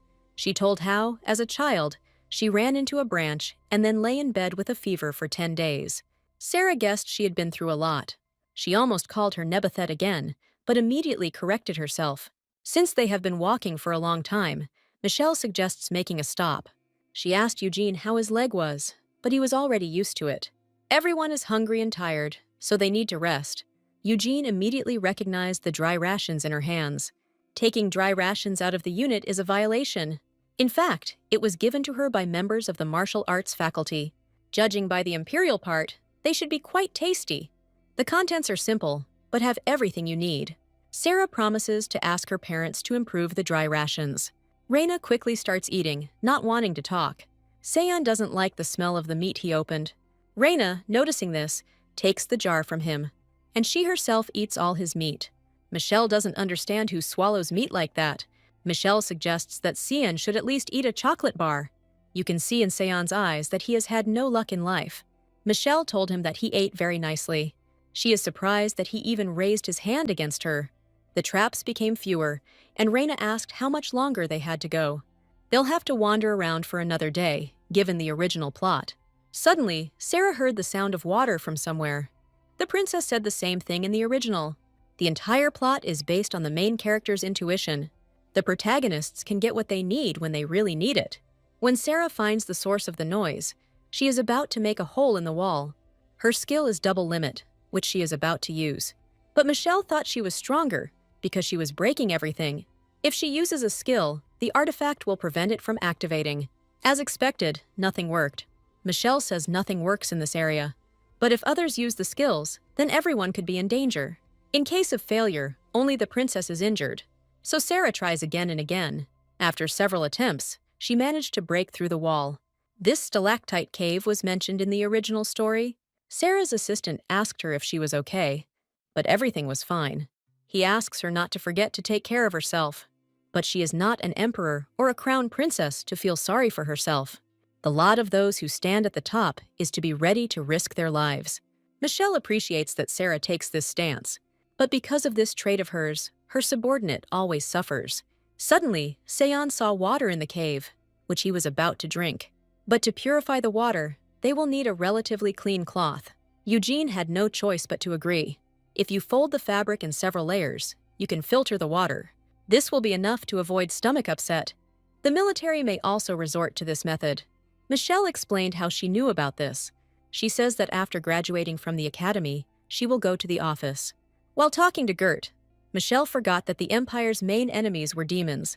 It's a shame Gert will have to capture all the demons. Once they have filled the bottles, they can now rest until tomorrow. Raina was surprised that Michelle even had a sleeping bag. She doesn't intend to share it because she bought it for herself with her own money. But she allows Seon to lie down next to her, and he refused. The stones were too cold for comfortable sleep. Michelle knew it would happen, but Seon was still a cutie. The next day, they finally found the door. Inside, everything turned out to be more ordinary than Michelle imagined. There should be a device here that looks like a pen. Sarah decided to find out what kind of entries were in these books. But Michelle immediately knocked the book out of her hands. Princess Sarah must not see the contents. In the original story, the book had such an impact on Sarah that she gave up the throne. Seiun continued his political game. Michelle asks Reina to use her skill now. Even though she had no idea what was going on, she agreed. Soon Eugene found something like a switch. Thus, they finally managed to get out. Seeing the unburned books, Michelle asks Reina to use the skill again. She whispered in her ear that all power comes from the people. Then Reina whispered the same thing to Eugene. Being nobles, they understand the danger of these words. Eugene considers Evan a role model for any nobleman. After that, they went to the hospital for treatment. Michelle is glad to finally be alone. Since she changed the plot a little, she gets 1,000 experience points. After completing the dungeon, time passed without any particular incidents. Seiun stopped exploiting Michelle. Now that Michelle is free, there should be more work. She can easily handle cleaning and laundry. Right now, I was dealing with someone, trying to punish someone for stealing the property of the imperial family. Sarah tries to tell him that things are a little off, but he interrupts her. Sarah talks about other changes that the thief is just experiencing. Michelle recognizes this moment when Seiun is caught off guard. Seiun does not want to acknowledge this man as a relative. Sarah is surprised to see Seiun so angry. Sarah's assistant, noticing Michelle, asks her for help. First, he wants to clarify the situation. He says that the student picked flowers in the imperial greenhouse. Michelle agrees with Seiun that this student is guilty. Seiun told her that sometimes she was smart. Michelle hugged him back, saying that she was always like this. Sarah thanks Michelle for resolving the situation before it escalated. The notification states that the plot has changed slightly again, but this time the points are lower. Sarah lost the bet, so she will defend it to the dean. After this, they went to the dean. Michelle wants to go to Seiun's room. He asked in horror why she needed this. She said, of course, to clean and do laundry. She said that the durability of things depends on how they are washed. Seiun's peaceful life went down the drain at the academy. From the very beginning, he had no intention of participating in club activities. He was short on money and contacted Evan, which is how he ended up at Sarah's club. He has to study a lot to remain the best, but clubs won't help in everyday life, so Seiun will find a way to leave it. From now on, he wants to be more decisive. Suddenly, Seiun heard other students talking about him, but Seiun reassures himself that they won't do anything to him. Others whispered that he had become a member of Sarah's club. He was asked if it was true that he was on good terms with the third princess. He began to be reminded of various incidents, and Seiun doesn't like it. He had to run away, hoping that no one was following him. He didn't think their attitude towards him would change because of his closeness to Sarah. But his goal is only to graduate from the academy without problems. Instead of thinking about stupid things, he will return to his studies. At that moment, the guys who were following him suddenly hit him on the head. They are sure that Seiun is a member of the imperial family only in words. Behind all this stood none other than that very 12th cousin. They believed that a prince like Seiun should face reality. Seiun couldn't lose consciousness like that, but he did. And then, when I woke up, I had absolutely no idea where I was. Besides the headache, his whole body aches. Seiun decided that he needed to get out of here before they returned. But of course, the door won't open that easily. Seiun has no useful skills. He is of no use. Even the blood of the ruling family won't help him get out of here.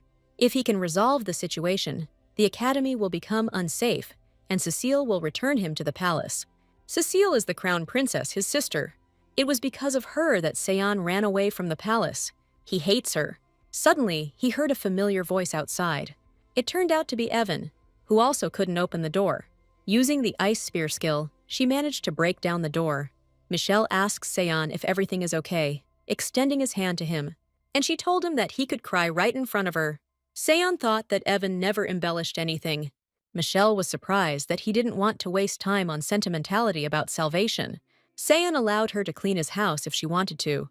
He didn't even have time to finish speaking before she immediately rushed towards him. It's late, and she could come another time. But it doesn't matter anymore, and Seiun doesn't care about it. Already at his home, Seiun asks her to wait in the living room. He allowed Michelle to look in the closet while she waited. Seiun even thought of giving her the keys to free access. When he returned, he said that she could come whenever she wanted.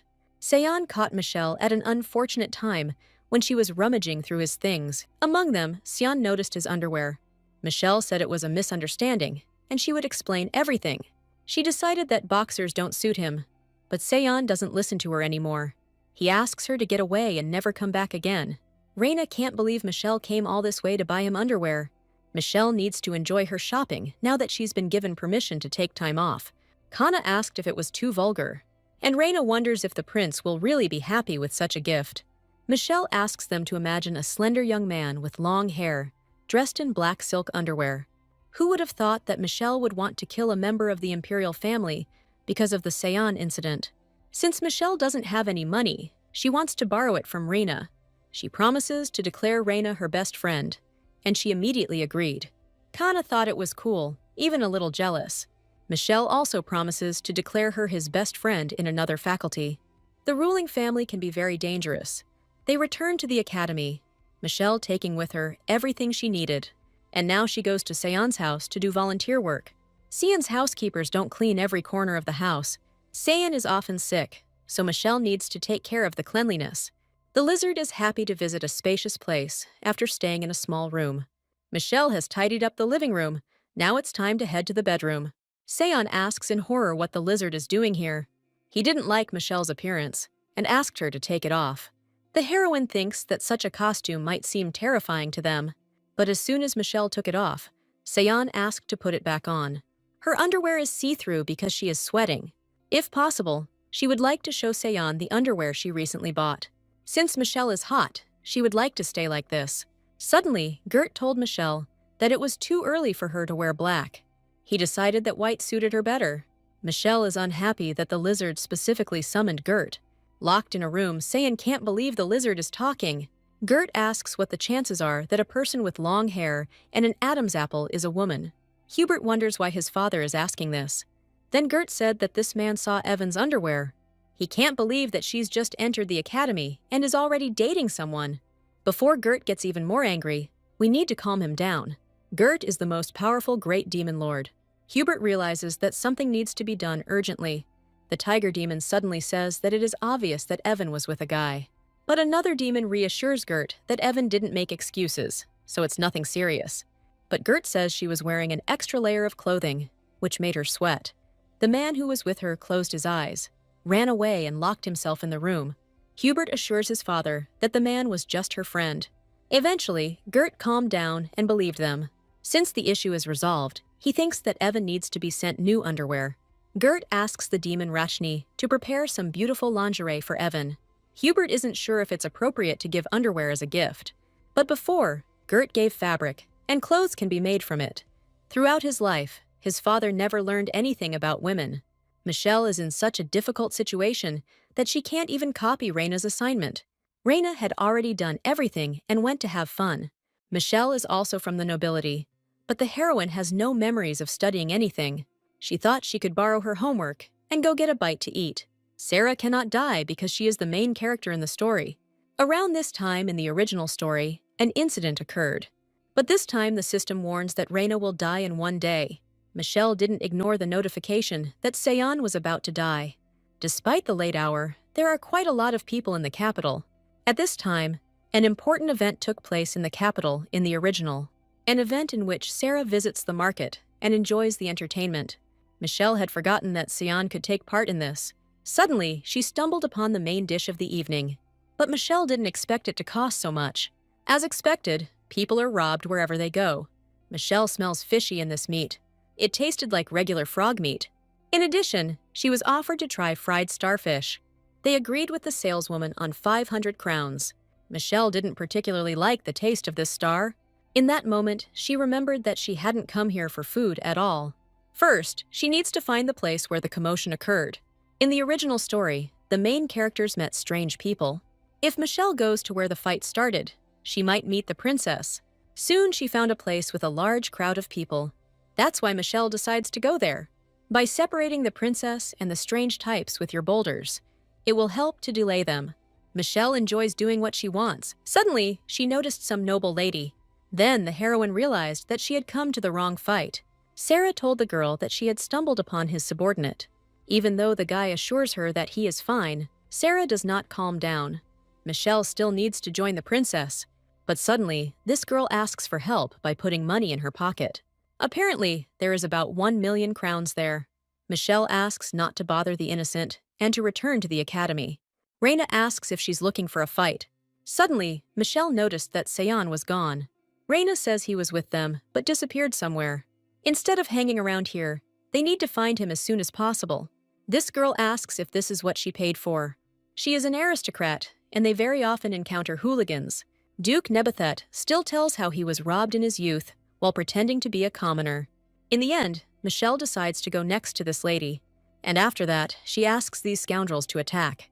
Reina is surprised by how much power Michelle puts into her attacks. After they left, Michelle asks the girl to be careful. Now she needs to hurry and join the search for Seon. Reina heard which alley Seon's voice was coming from. Michelle came closer and saw him. Reina did a great job capturing these sounds. Sarah has no idea who they are, but she asks them to let Seon go. They turned out to be more talented than Sarah thought. She doesn't understand why such clever hooligans need some Seon. Her subordinate immediately checks her for bruises and contusions. Sarah guessed that these people were from the Imperial Palace. They are either well-educated or know the attacks. The criminal from the palace targeted the club members. This indicates that the crown princess may be behind this. Reina knew what she was getting into, so she said she was fine. She could not have been unaware of the possible dangers. Eugene is the successor with the strongest military power. Reina is the daughter of Count Letham, an influential figure in high society. Having recruited them, the princess needs them for her own purposes. Sarah wants to be in control of the situation, and she will not inherit the throne. Their club is also already quite an influential faction. Many talented individuals gathered around the princess. Sarah feels sorry, because she guessed that they might target her too. It's strange that the crown princess would target Seon. This foray turned out to be disgusting on all fronts. After their walk through the market, Sarah assigned Seon a guard, and Michelle also followed him as secretly as she could. Of course, she was just his personal bodyguard. An abandoned building became their headquarters. Sarah says Michelle was asked out on a blind date. Seon is indignant. Who in their right mind would go on a date with such a girl? Seon is sure that this man simply harbored a grudge. From the photo, Michelle decided that she could meet him. Seon decided that if she went, he would no longer allow her to clean. But since Michelle has a spare key, she can come at any time. Michelle is supposed to be at the Academy's coffee shop tomorrow at 1 o'clock. Seon thought that she should do what she wanted. The next day, Michelle was already standing in front of the coffee shop. She was 100% ready. Gert asked Michelle what a blind date was. Entering the coffee shop, Michelle looked around. The guys from the club are already here. There is nothing better than such a date. Seon is nowhere to be seen. It seems he has his own business. Sarah estimates that the component will arrive any minute. Michelle thinks this guy has excellent manners. At that very moment, she heard someone's voice nearby. And when she looked up, she saw another person. Michelle decided to ignore him, and this infuriated him. He is sure that she will like what he has to say. As soon as she sees it, she will immediately change her mind. He asked if she would really ignore him with that amount. There is about 1 billion in cash here. But in return, he asks Michelle to break up with Seon. This amount is clearly not something that can be simply ignored. Michelle quickly agreed and asked when that handsome man would arrive. She told this guy that Seon's face was worth much more. And then he asked if she really liked him that much. Michelle realized that this one was definitely from the imperial family. But it's his own fault for getting involved with this crazy woman. He takes the suitcase and runs away, saying that the handsome guy has a girlfriend. And it would be strange if such a handsome guy had no one. Michelle needs to use common sense and think things through. Reina thinks her blind date will come sooner than Evan's. They started arguing and fighting again as usual. The students bet 100,000 crowns on Evan's victory. Sarah decided that she, Eugene, and the assistant could leave. Exams are coming soon, so everyone is immersed in their studies. There are no time-limited qualities yet. Seon, who met her, asks why she is late. Michelle didn't understand how anyone could refuse something like that for $1 million. Seon asked modestly about the guy from the date. Michelle said honestly that it all ended in failure. Seon says no guy in his right mind would date her. Even Seon's smug face pleases Michelle. Seon, out of pity, decided to buy her ice cream. Later, the long-awaited holidays finally arrived. Looking back, Michelle's life was not easy. She joined the club and went through the dungeon. Visited the night market.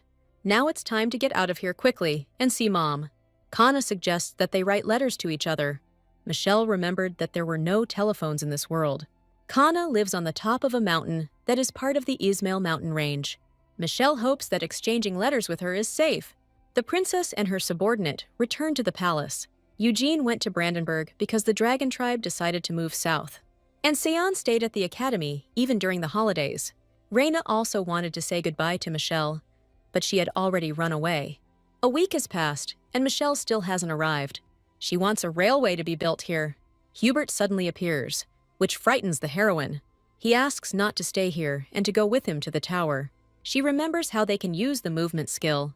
In the end, Michelle told the coachman that she would get off here. Hubert hugs a lizard he hasn't seen in a long time. Michelle found it strange that he called the lizard brother. Huber asks how the blind date went. The news of the failure seemed to please Hubert greatly. Since he found out about everything, Hubert suggests going back. Michelle had already heard that the tower had been renovated.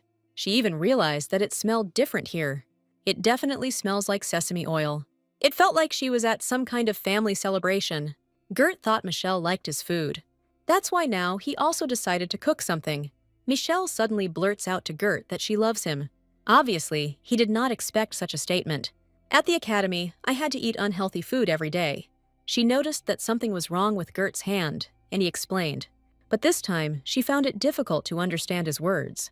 It's been a long time since Michelle has eaten so much. Hubert invites her to take a walk around the tower. They started with the roof, where Gert began growing rice. The treasury contains dragons who decided to challenge Gert.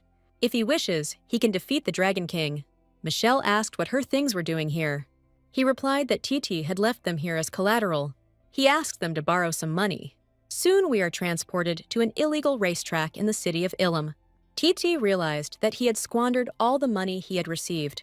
At first, he saved up from the errands that Michelle had run before. When he started receiving small interest, a girl approached him. She is the daughter of some lord. Every time she lost in gambling, she borrowed from Titi. And one day, she wanted to borrow a large sum from him for business. So Titi squandered all his money. But if he wins a large sum, he will be able to fix everything. Suddenly, Titi heard an explosion, thinking that his sister had come for his soul. It was a horseman who asks all animal abusers to die. As expected for her, she will have to kill everyone here. Titi decided he had to run before his sister arrived. But Michelle was already there, right in front of him. She realized how well he was doing, since he even sold her name. Michelle furiously asks how much fun he was having. Titi admits that the last few days have been the most fun. Michelle could tell he was having fun. Titi was surprised that she didn't kill him like she should have. If this hippodrome had received a license from the imperial family, it could have brought in a lot of money. Michelle asked Lara if there was a prison in the tower. Until the hippodrome opens, all these people will remain in the tower. Local horses were fed by people and cannot be returned to the wild. It would be nice to continue working without cruelty to animals. She decided to leave everything to Larry to take care of the animals.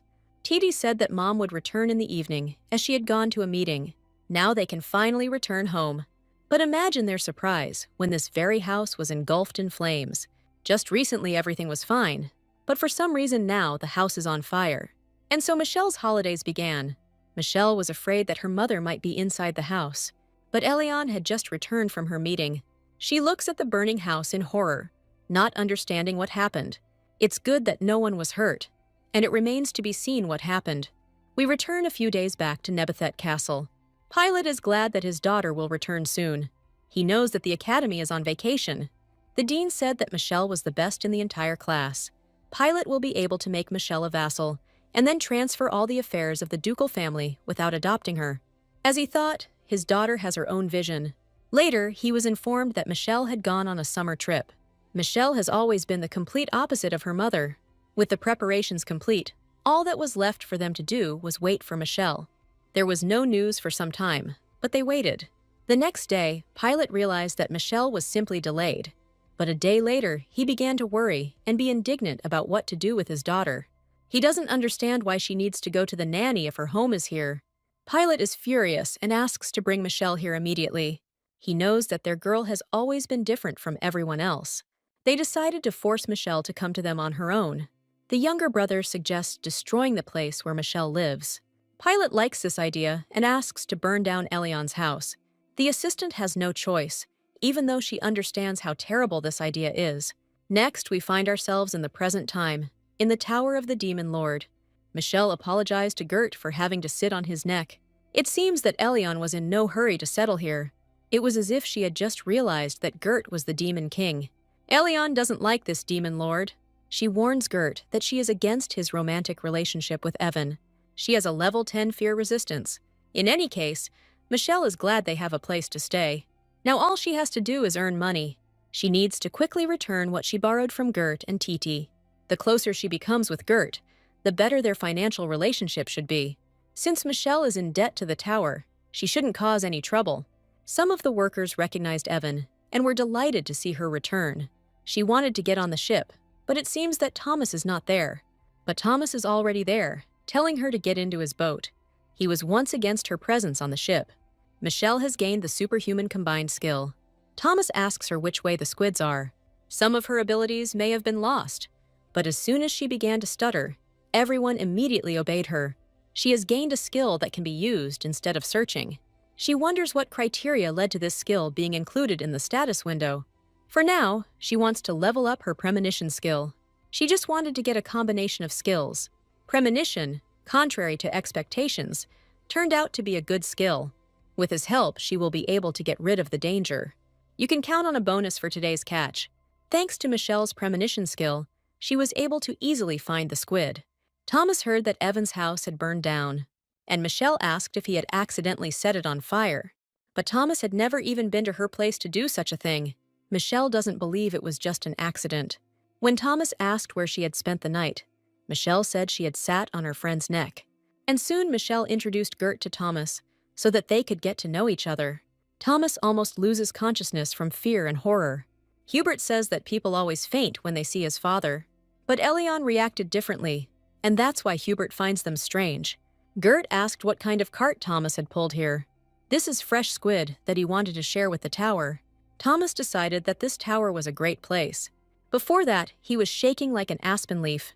The tower is located in the middle of the forest, so finding fish is quite difficult. Thomas decides that he will help them if they want. Michelle asked Thomas who Ilum belonged to. This place is not under anyone's control.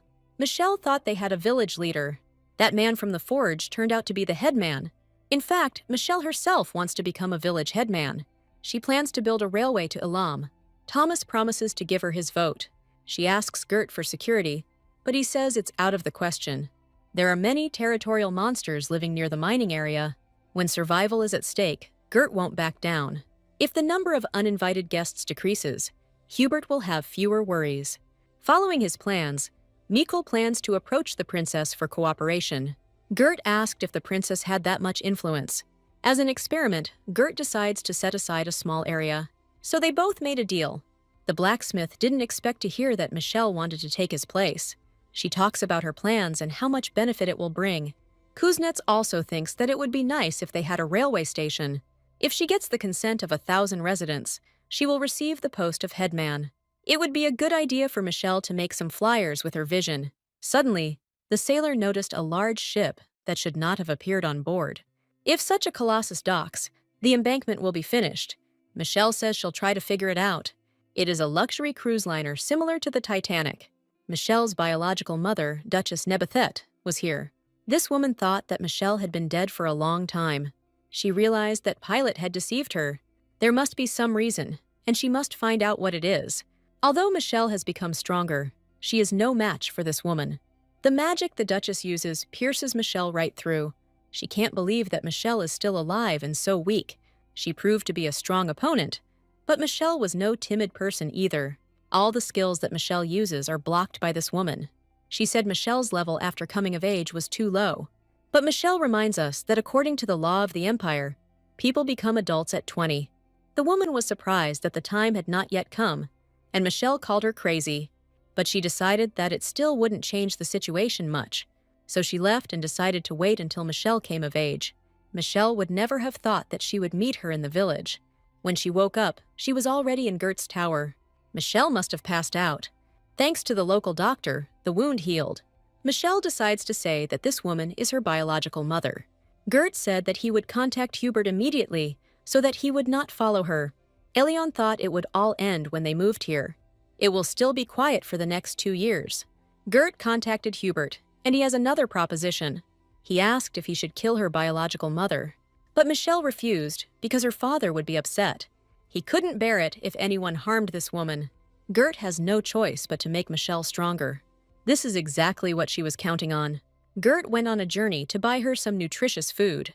Thomas returned to Ilum to help with the rebuilding of the pier. In Gert's absence, Elion was responsible for the food, and TT was busy building a feeding trough for Chirik. Michelle also finished making flyers to get people to vote for her. Then we moved to the Ismail mountain range. About a month of vacation passed, but Kana still hadn't received a single letter from Evan. She thought she had made new friends. Kana even entertained the idea that Evan might have found out about her activities. But she can't lose her, because Evan is her first friend in a long time. In the end, Kana decided to write her letter. But all these letters were returned back. That's how Kana found out that Evan's house had burned down. She was going to go to her to make sure Evan was not hurt. Soon, Kana arrived in Ilum at the right address. It was the first time she saw what a working-class area looked like here. Everything here seemed strange to Kane. From the posters to the banners, everyone works with a smile on their face, as if they are having fun. But one of them has an expression on his face, as if he hates the whole world. Kana decided to approach him, saying that she was Evan's friend. Kana was surprised when she heard that Evan became a class leader. The blacksmith said that Evan was now in the temporary headman's office. Kana hopes Evan hasn't changed since they last saw each other. When Kana arrived, Evan asked what brought her here. She apologized for forgetting to give her new address. Evan thinks they could send a letter to her. Either way, she welcomes Kana to Ilum. Evan said she became a headman to restore the port and build a station. Kana decided that under Evan's influence, it all didn't seem so bad. Moreover, Evan gave her her new address and calls her her friend. Kana is surprised how she came to her friend's homeland to see him. Evan suggests that they get something to eat before they have lunch. Behind the tent, there is a buffet that my mother prepared for the employees. Kane can't believe she'll get to try her friend's mother's cooking. Hubert and his partner run this canteen. Kana was frightened at the sight of the beastmen here. They meet from time to time in the capital. Kana thought that maybe he was the one who burned down Evan's house. Hubert called Evan Mom, but she asked him not to. She tells Kana that he is the son of a demon lord. Kana doesn't understand how he was able to become friends with Evan. Somehow she's sure they're going to take advantage of Evan's kindness. Huber is going to give Kana more food since she's Evan's friend. He concluded that they were close since Kana had come all this way. Kana realized that this beastman was kind. She decides that she will stay in Ilum until her studies begin. But if Evan became a class leader, she wouldn't be able to return to the academy. But first, she needs to calm down and ask what happened. The story Evan began to tell was utterly absurd. She thought about the railway in Ilum because it was difficult to get to the academy. Evan made a deal with the Demon King to obtain magical stones. Now they are building a new port, which requires a lot of stones, and all this is not enough, because the most important step remains. It turned out to be a war with a neighboring village. It is necessary to destroy the lords of the neighboring village and unite. Kana warned Evan that she could get into trouble if she spoke so openly about it. But Evan tells all this because he trusts Kana. She wants Kana to help her kill the lords. Kana promises to prepare a poison that will make blood gush from every crack. Kana is really trying hard because of Michelle's new skill. On this one, he worked especially well compared to others. With Kana joining them, Ilum will definitely win. All that remains is to move on to implementing the plan as quickly as possible. They began to slowly prepare for war with Delin. The village is located at the foot of the mountains, and the Lord's castle is on a hill. Evan thanks the knights for their trust, and now the time has come. Thanks to Kana's help, they managed to solve this problem within a week. Kana also told the knights that she relied on them. Evan is sure that Kana is in a great mood too. While Evan takes care of the villagers, they must prepare for the attack. There is no harm to the population, and a report is needed on the positions that are most advantageous. Now it's time to head to the public relations department. Since Evan couldn't use the tower's printer, she had to make the flyers herself. Evan asks the employee to work hard, as the staff will soon increase. Kana found leaflets dedicated to Delin. They depict Hubert in a rage. The Beast King's tower was originally located closer to Delin. From Gert's point of view, this is a real headache. No matter how hard he tried to drive people away, they came back again and again. In the worst-case scenario, the demons that are part of the tower may die. Good-natured Gert tolerated these antics for all 500 years. Evan will protect the residents that the Lord cannot take care of. Ilum will indeed have reason to intervene. Residents of Dellen do not sense the approaching crisis. The first thing to do is to raise panic. They really should be invaded by an army of demons. In the lands of Dellen, the knights discussed recruiting adventurers for the tower, but they were unable to finish their conversation because they were attacked. The demoness destroyed 100 lords, just as Evan said. Next time, Evan asks to stick to the plan. She asked them to work at half strength, but they don't know what it is. The next day, residents talked about what had happened. Chirik flies over the entire village, distributing leaflets. Evan rushed to help the villagers when she heard rumors of demons. Evan asks for some hot tea while they wait for everyone. She understands that everything is going according to plan, and people have taken the bait perfectly. They were already starting to worry about the attack, and Kana's potion was added to the tea.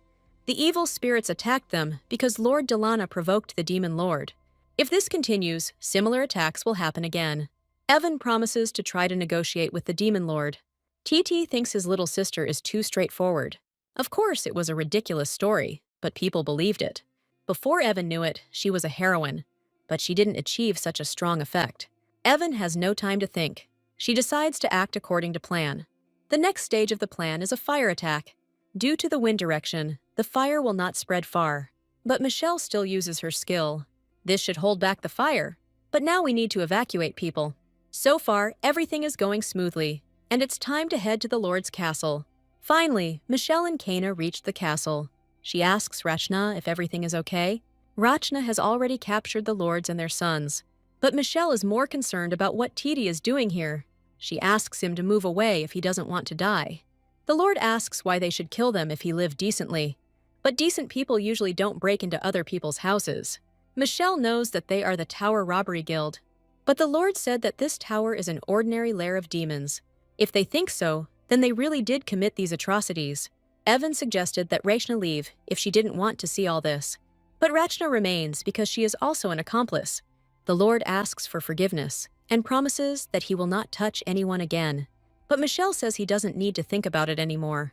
They not only wanted to destroy the tower, but also harm the beastmen. Soon the village was buzzing with talk that the Lord's entire family had died.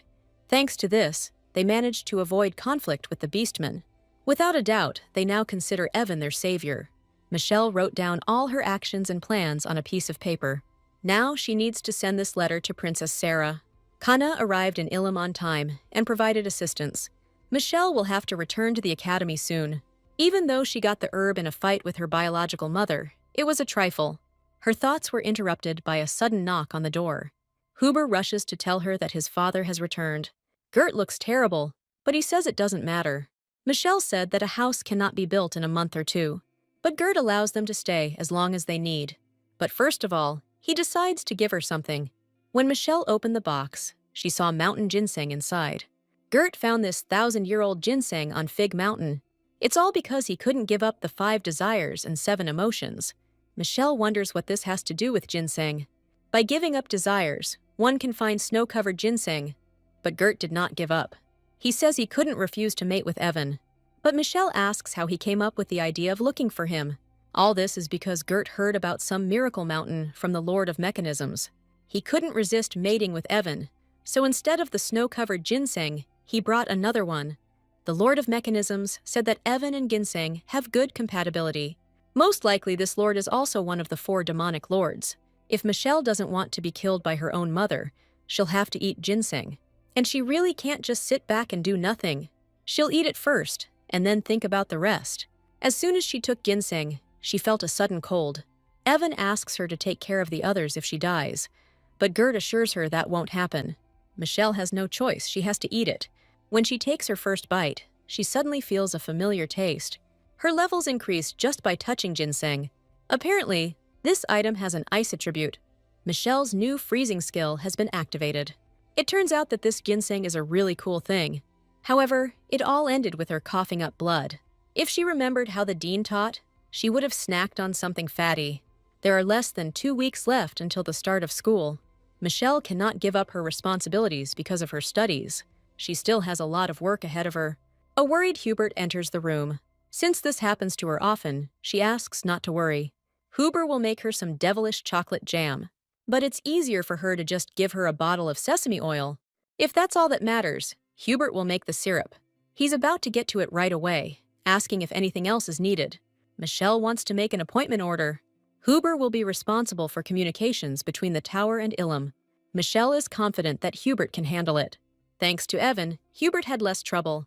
The number of people wanting to get into the tower has decreased significantly. This lord is no match for Gert, but he still suffered. Hubert didn't tell his father what happened. At that very moment, Gert flies into the room. He is glad that Michelle was not seriously injured. He is worried because she fainted twice. By the way, he has a proposal for her. He wants her not to go to the academy and to stay with him for the rest of her life. Michelle apologized because it was impossible. Gert resigned himself to it since nothing could be done.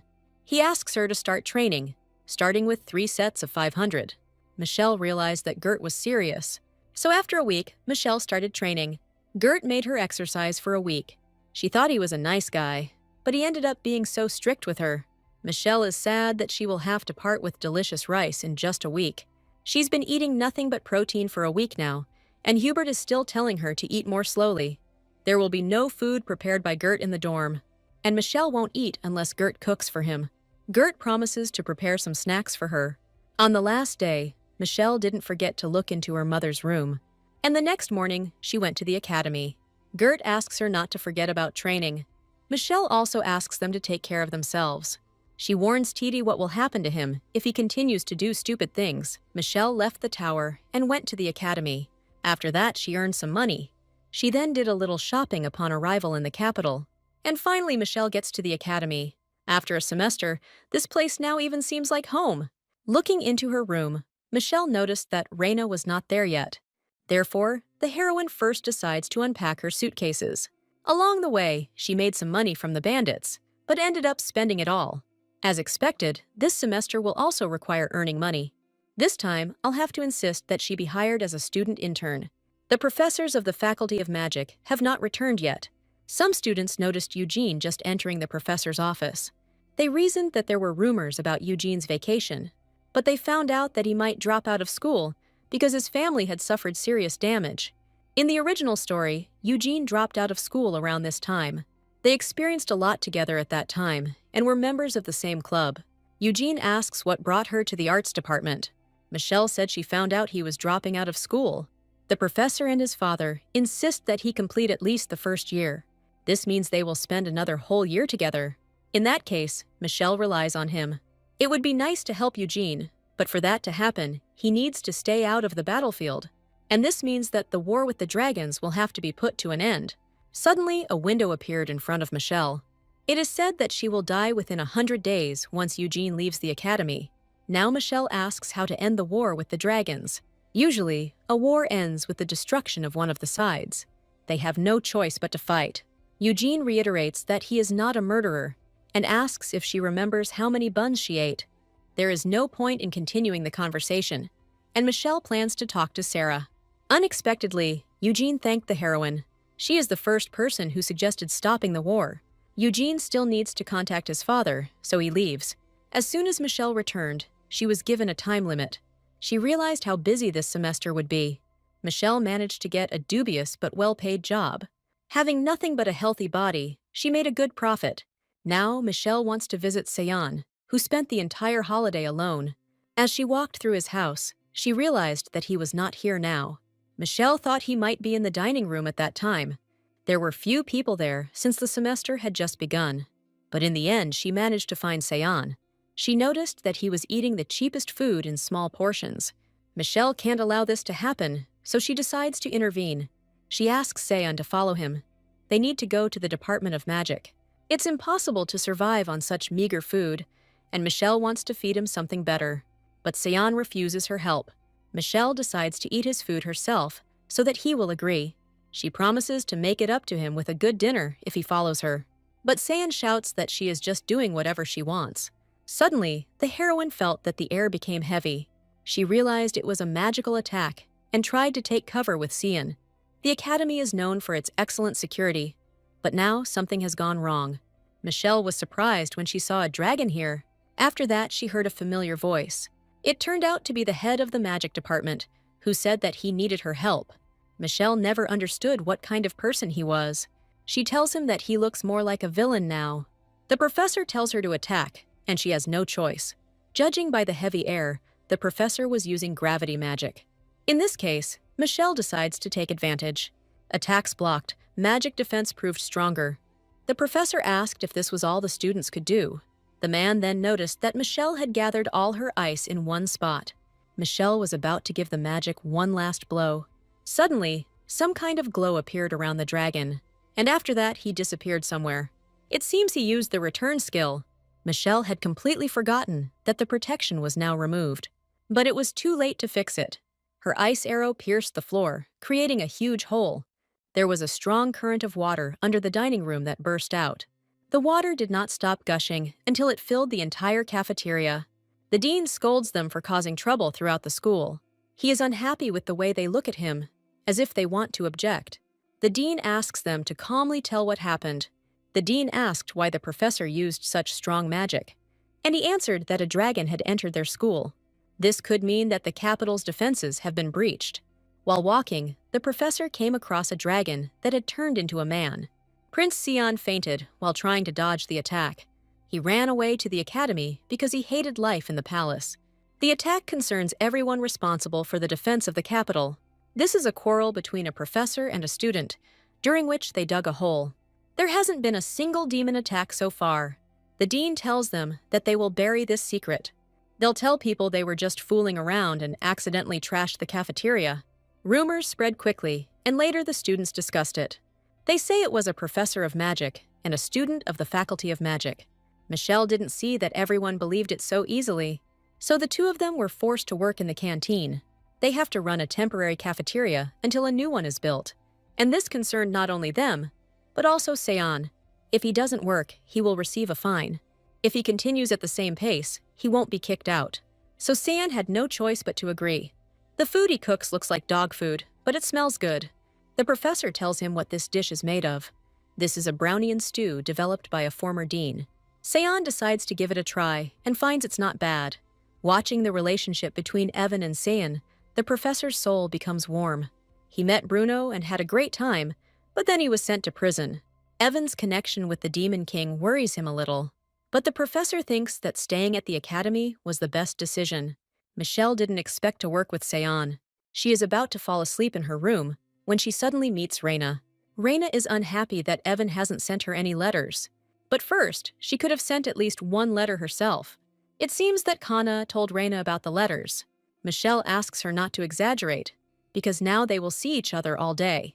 There were a lot of people from early morning, as registration for the courses was underway. Michelle met with Seon, who asked if she would be signing up for anything. She wanted to enroll in a diplomacy course. Michelle decides to use her skill to disperse the crowd in order to secure a place for herself. And after that, the way was clear. Reina stopped her, saying that she was hurting people.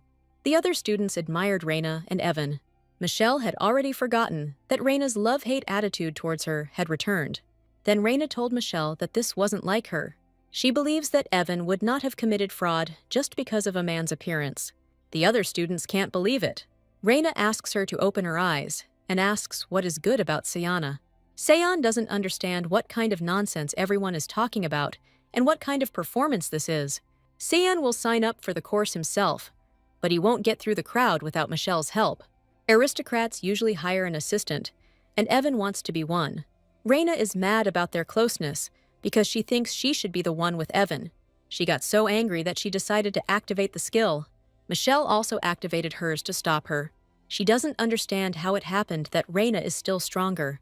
Reina thought that only Evan was suitable for the role of her opponent. Since Reina doesn't want to back down, Michelle will have to sort things out. Seon simply hid behind the bushes, just so that they wouldn't bother him. Suddenly, the battle with Reina ended with Michelle falling.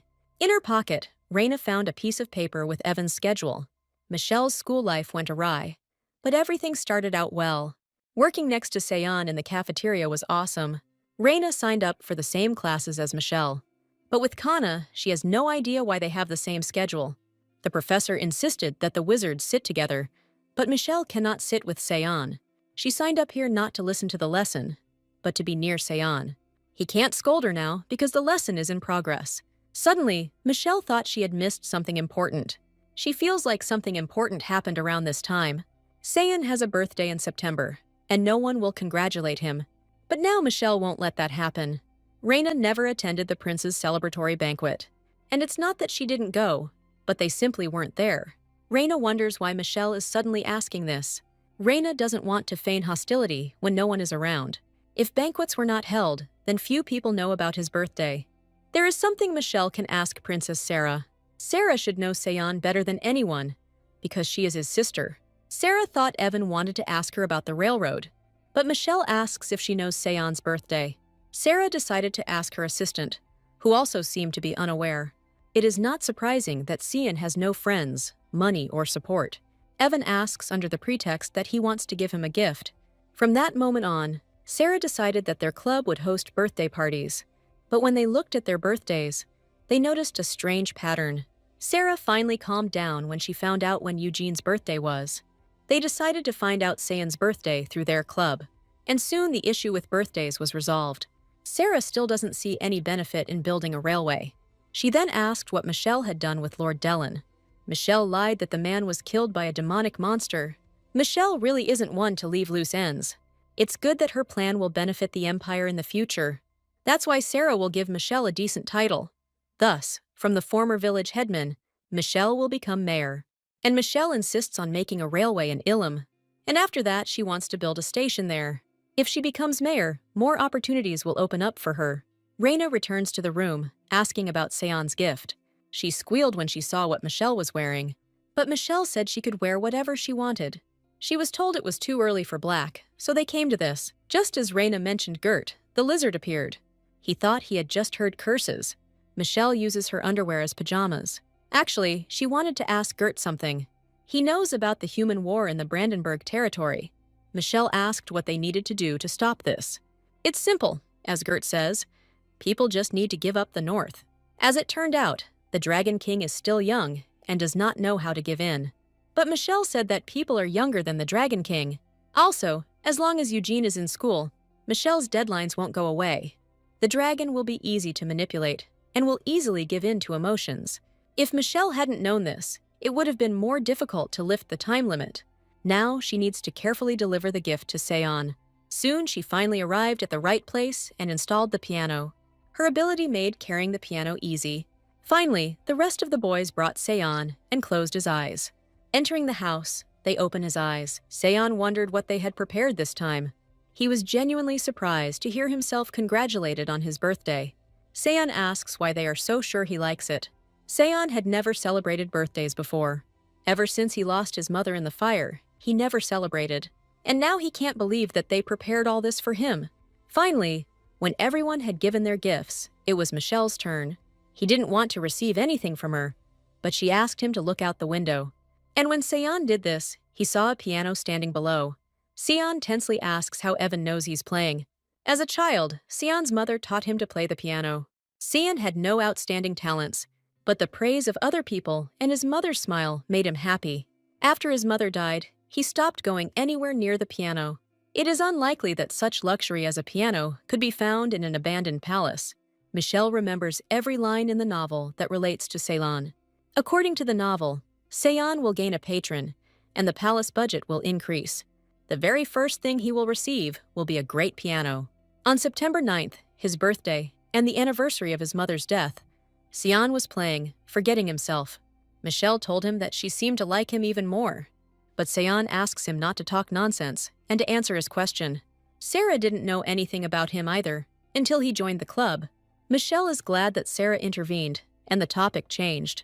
They were able to bring the piano into Seon's house. Michelle asks Seon to try tuning the piano. He said that he didn't need help, and that he could handle it himself. At that moment, they suddenly heard the doorbell ring. They turned out to be strange people in hoods. It turned out to be the crown princess's subordinates. Michelle had only met her a few times in her life, and every time, Michelle had the feeling that she was not human. These creepy guys just left the box and walked away. They probably should have left, as it could have been a family gift. But Seon, panicking, decided to open the gift in front of them. When I opened the box, I found a metal rod inside. Sarah's assistant suggested it was for kindling. Sarah assumed that Cecile was making fun of Seon with this gift, Suddenly, Seon turned pale. He screamed and asked everyone to get out of his house. Seon began to push everyone out the door. This behavior seemed too much, but they concluded that Seon had always been like this. Sarah's assistant hopes he'll be okay. Michelle also noted that this was not like him at all. When Michelle saw his scars, she wondered if they were Cecile's doing. Then we are transported to the previous night, to the palace of the crown princess. A year and a half has passed since Seon left the palace and went to the academy. Cecile believes that now could have gotten everything he wanted if he had stayed. She doesn't understand why this child left her. Cecile said she would send Seon a gift. She doesn't want him to make her jealous. Otherwise, she will start a fire and cause the death of Michelle Nebethet. Cecile decided that a fire starter would make a great gift. Seon is Cecily's younger brother. She was obliged to take care of him. Seon accepted her love easily, even though he was stubborn. But Cecile didn't understand why Seon loved her mother more. After the fire broke out, the culprit was never found. Later, the funeral of the mother who died in the fire took place. Only after what happened did Seon extend his hand to his sister. Her heart was pounding with joy that filled her. Cecile was sure that she was the only one who could make him happy now. Now, whoever tries to take it away from her will get into trouble. Cecile doesn't know what Seon is thinking about when he talks to the guys from the academy, but she is convinced that in the end, he only has her. In the dining room, the professor noticed that Evan looked like he was dying. Seon is acting strange. He didn't even say hello to her. And the lock on the front door of his house was changed. Seon has not shown up for community service or the cafeteria for several days. Michelle thinks there will be a punishment for absences. But the professor told her that Seon had already proven his innocence to the dean. It's all because the crown princess put pressure on the dean. It turns out she did it because of something related to Seon. She thinks there is something between them that she doesn't know. Michelle really doesn't understand what's going on. Reina asked why she was receiving so many letters. They came from the inhabitants of the tower and from the village. Unexpectedly, Michelle came across a letter from Larry. She writes that, thanks to her, she has less work. The timing perfectly coincides with the festival at the academy. Michelle isn't sure if Hubert and Larry are allowed to enter the academy, so she asked Reina if there was any trick to letting the demons through the barrier. Since the professor knows Gert, Michelle will talk to him about this. Tomorrow, Michelle will go to classes and then stop by to see the dean. But the next day, Sarah said that something serious had happened to the club. Michelle was going to a consultation, but now she will have to leave it. She wondered what could happen to a club that was standing still. Soon all the club members gathered in one place. Everyone gathered except Seon, which is not surprising. Sarah suddenly announces that the club is on the verge of closing. Most likely, Seon doesn't plan to come here anymore. Meanwhile, Michelle had another window of death. She screams that they can't let their club disappear. If they lose it, they will have nowhere to cool off. It will be difficult for Eugene too if the club disbands. Michelle is glad that everyone came out in support of saving the club. She decides to ask why exactly the club is going to be closed. The student council received an official letter. Every member of the club has a punishment, and therefore the club must be closed. Michelle knows that Reina and she fight every day, but she doesn't know about the others. Sarah's assistant said that if you follow the princess, you can obviously get punished. The high school students drag Eugene out to show them their greatness, along with the others. But there must be another reason why Sarah gathered them here. Perhaps Sarah knows a way to keep the club from closing. They will take part in the Academy Festival and win the audience award. And Sarah decided that they would play music. Michelle asks what instruments Sarah can play, but Sarah decided that she would be a vocalist.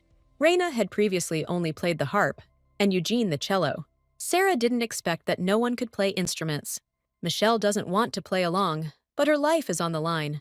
So she said she knew a few guitar chords. So Sarah decided that Michelle would be the guitarist, and Seon could play the keys. Sarah suggests at least enrolling Seon, since he is also an important member of the club. Michelle was surprised that Sarah wanted to exclude her assistant, although Sarah thought that he could play the triangle. Reina suggests starting the study right now. Eugene agrees to try the bass. And now Sarah decides to move on to the most important part. Reina advocates for the band name Chaos or Destruction, and Eugene would like something related to fate. Sarah's assistant suggests using the name Crazy, but the princess thinks that the best name would be Sarah and the Kids.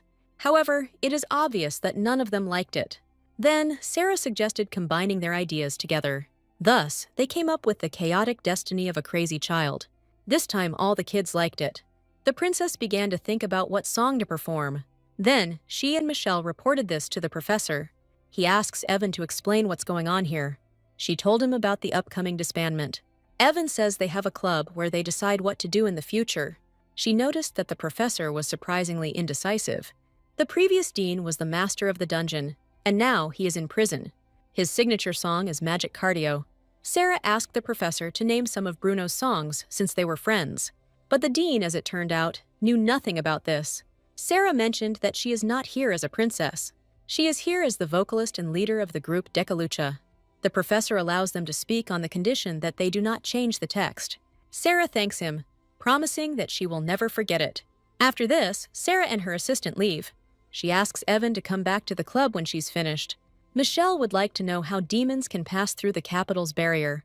The dean thought she was planning to invade the capital with an army of villains. Michelle said Hubert and Larry were planning to attend the festival. Michelle found the professor's reaction to be expected. When it comes to Gert, the dean can't ignore him. He is curious about the relationship between Michelle and the Demon King. He says that they can reach Elam directly, as it is fast. Michelle thought she needed to climb up and land on the tower at the right angle. She's not sure if the mage is capable of such a thing. The barrier problem has been solved. Some important work has been completed. Michelle decided to wait for Seon near his house. Seon thought they would pester him because he didn't come to the meeting. Although he doesn't remember having anyone in his life who genuinely cared about him, he is confident that over time they will stop looking for him. Noticing Michelle, he asks what she is doing here. Michelle asks him to explain what is happening. Seon waved it off, saying she didn't need to know. But if he hides like this, the problem won't be solved. Seon was indignant that she was doing well because she was handling everything alone. He asks what she can do if she listens to his problem. Seon thinks that she will not want to interfere in the affairs of the crown princess. Michelle thought all this time that he became weird because of his birthday. If Seon is involved with Cecile, it will be difficult for Michelle to do anything. Seon says Cecile asked him to go to class quietly and not bother anyone. When Evan said that this was arbitrary, Seon asked her to fight Cecile herself. He thinks that Evan is nothing special after all. For the first time, Michelle was speechless like this in front of Seon. In the dining room, Reina asks her what happened. Michelle suddenly asked her if she could fight Cecile. She then asked the head of the department the same question. Reina thought it had something to do with Seon, and she asked Evan to let him go. The professor suggests preparing a revolution, like Bruno, and Michelle began to think that this might be the only way out. If not for this, there must be another way. But suddenly, Michelle felt like activating her premonition skill. With his help, she will be able to understand how to fight Cecile. Michelle decided that she would become a better guitarist. After this, the professor gave her a guitar as a gift. Soon, completely separate, soundproofed rooms appeared. Michelle continued to practice until her fingers became calloused. After a month, she managed to acquire the skill to play the guitar. With this level, she won't fall flat on her face. Reina doesn't understand why Michelle rehearses so hard. But you can't understand someone like her, who bought herself expensive drumsticks. Soon, Gert contacts Michelle through the lizard. He says that Hubert knows more about the Dragon King than he does. Gert mentions that the professor knows something about the lives of dragons. He speaks of the professor as someone who appears to be a slippery type. Michelle decided to ask how he even knew about this. But it's a secret, because he begged on his knees not to tell anyone. Michelle feels like she heard something she shouldn't have. Time flew by, and midterm exams approached. The exams passed in the blink of an eye, unnoticed and quickly. Now, of all the events, only the festival remains. Michelle forgot that the others hadn't rehearsed anything. Sarah says it takes a little time to adjust to each other. If they keep trying, they will receive the audience's choice award. But Evan said that she has the ability to premonition. She has a feeling that if they perform, it will help with Seon's loneliness. So they should take this really seriously. But Sarah asks her not to develop this skill further. Sometimes people are born with the gift of seeing the future. Those who awaken such forces within themselves usually do not live long. If Evan continues to develop it, he could find himself in danger. Michelle said she would think about it, because you never know what life has in store. With this skill, Michelle is confident that they will win more than just the audience award. They will win the grand prize, receive an offer to debut, and release an album. Sarah doesn't know how it's connected, but nevertheless. So now they decided to give it their all. The keyboard player's position will remain with Seon no matter what. Even if they have to play without a keyboard player, they won't hire anyone else. As for the drums, she's sure that anyone will do except Reina's. But Reina promises to make sure they never look down on her again. The academy was in the midst of preparations for the festival. Soon, Hubert and Larry appeared at the port. They were dressed completely differently. They were completely unrecognizable. Hubert dressed up as a girl, putting on a dress. But Michelle thinks that at least Larry looks okay. Larry can dress like that, but Hubert can't because he has 9 tails. If people see his tails, they will immediately understand who he is. Michelle wants to put Hubert to work. He will have to act like an employee of a promotional agency. Her beauty, blush, and flush make her a real seductress. Soon, Kana approached them, not expecting to see them here. But Michelle knows that Kana was following them. Still, Kana really did help in Delran, so it's worth playing along now. The official tour program included the Dragon Lake. You can even rent a gondola here. It looks impressive and can be considered a landmark. Huber said he felt a faint trace of demonic energy. And it's not from the dragon, he feels a different energy. Larry suggested that someone had poisoned the lake. Kana decided to try it and said there was no poison. The water is slightly brackish, like limestone. This is groundwater collected in the lake. Once they have looked around enough, they finish the escort. Since Michelle has things to do after lunch, she needs to step away. Huber and Larry were surprised to hear about the performance. So Kana, Hubert, and Larry continued to enjoy the festival. Michelle has finally reached the place where her efforts will finally pay off. But she was frightened when she saw such a striking scene. Since they are counting on a prize, they must perform in a big way. With such stage effects, they can win without even playing. Since they already know about the song, now we have to talk about the lyrics. A text written by a prisoner convicted of treason. Here it is, written about the cries of people because of the rains and the incessant disasters. Michelle realized it was a classic folk protest song. This song describes the apocalypse, the end of the world, hope. They will put on a show that will reflect the whole concept of the song. They will be explorers searching for a land where humanity can put down roots. Reina will be the heart of fire, and Michelle will be the heart of ice.